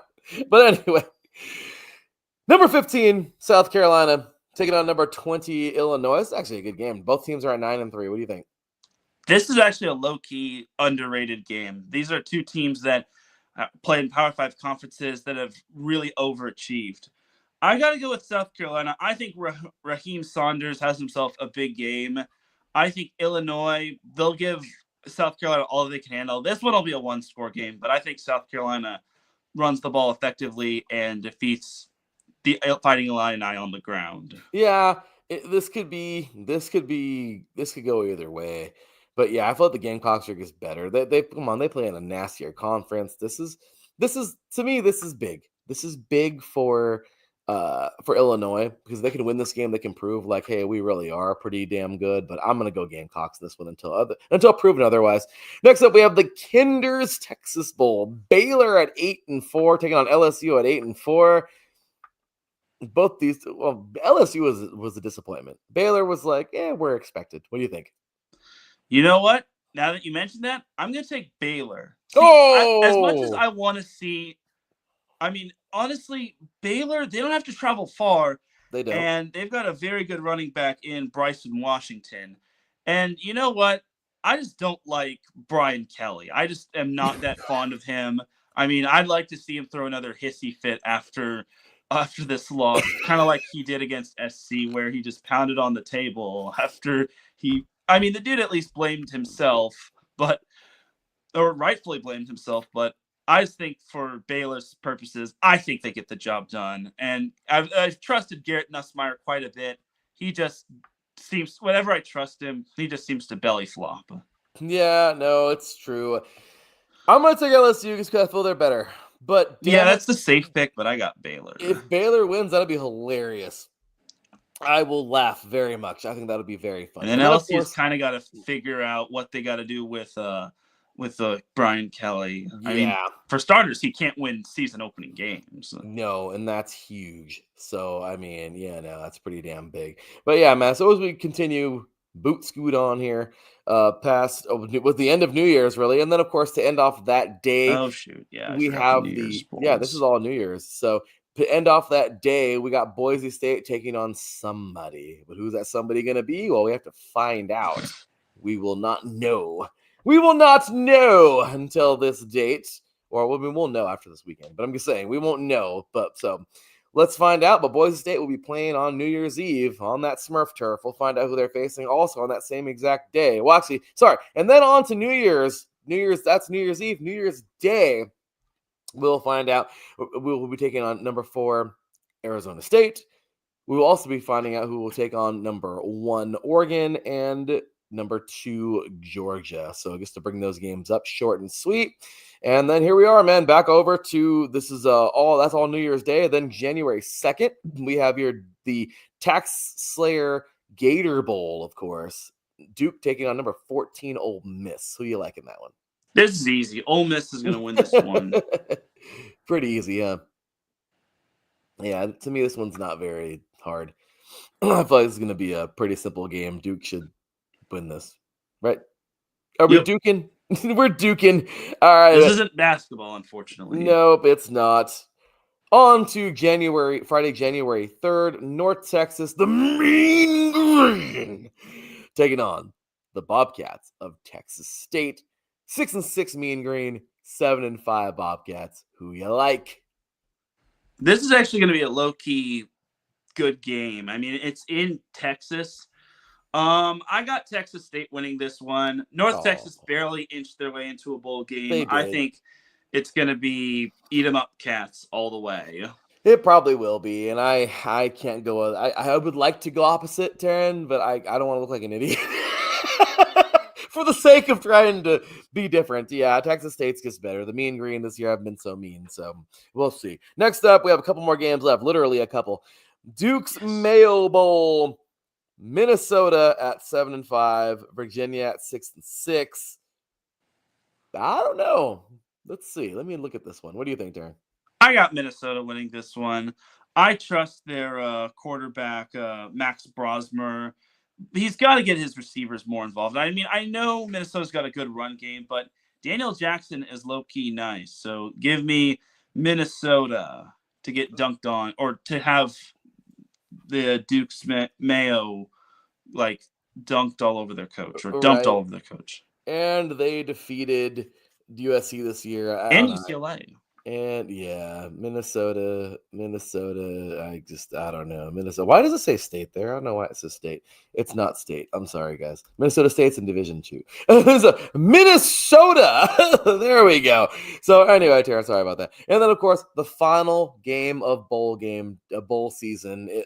Obviously the season's not over, but the final bowl game is the Bahamas Bowl. Buffalo at 8-4, 8-3 Liberty. This is actually, I think, one of my favorite bowl games, and it's the perfect way to end bowl season. This is a low-key good game. I think Buffalo edges this one out. I love it. I think it's a great pick. I'm going to go Liberty. That's fair. I think Liberty can pull this thing out. Very good game there. So, Teran, there you have it, dude. We are all done for bowl season. That is it. That's going to do it for the show, dude. But Thursday, January 9th, we have the semifinal. Friday, January 10th, we have the other semifinal. So the Orange Bowl semifinal is going to be on January 9th. The Cotton Bowl is going to be on the 10th, of course, the other semifinal. It's going to be at AT&T Stadium, which is interesting. It's not going to be at the Cotton Bowl, which is weird. I don't even know why. That's weird. And then, of course, we have the National Championship on January 20th being played, and that's it. That's all she wrote. That's on a Monday night, and well, there we go. Playoffs in the NFL will be in full swing already, and yeah, we're already. I think we'll be wild card or divisional. We'll do divisional round, I think, that week. But anyway, or no. Was it wild card? I don't know. We'll find out. But anyway, dude, there we have it, man. What a show, man. That was fun. We almost went 3 hours. Freaking bowl season, dude. This is what bowl season does. Yeah. This is bowl season.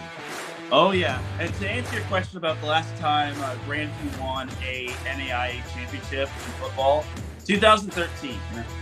Wow. 2013, the Grandview Vikings. Whoopsies, I jacked up the music. 2013, dude. Oh my gosh. That's crazy. Okay, well, let's see if they can do it. The Kaiser just did it, man. They just did it last year. Grandview hasn't done it in 2014, you said? 13. Oh, it's been 11 years, so we'll see. But anyway, dude, it's been a fun one, man. Today, let's see. Mount Sac, RCC. Mount Sac. It still hurts. San Mateo. All on the line. Next week, we have NJCAA action. Let's see who wins it between Hutchinson and Iowa Western. Another chapter between these two. Congratulations again to DuPage. Tonight, Teran will be in the house covering, obviously the first game. Who's the first game? Yeah, I'm going to be covering all the games later on, or today at Saddleback. That's awesome, dude. Who's all playing?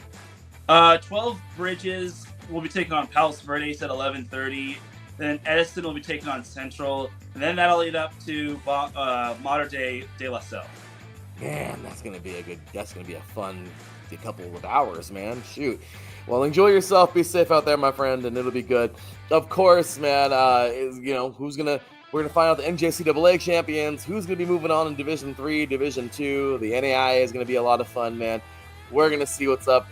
FCS is cooking. Bowl season starting right now. We're already an hour into some of the games.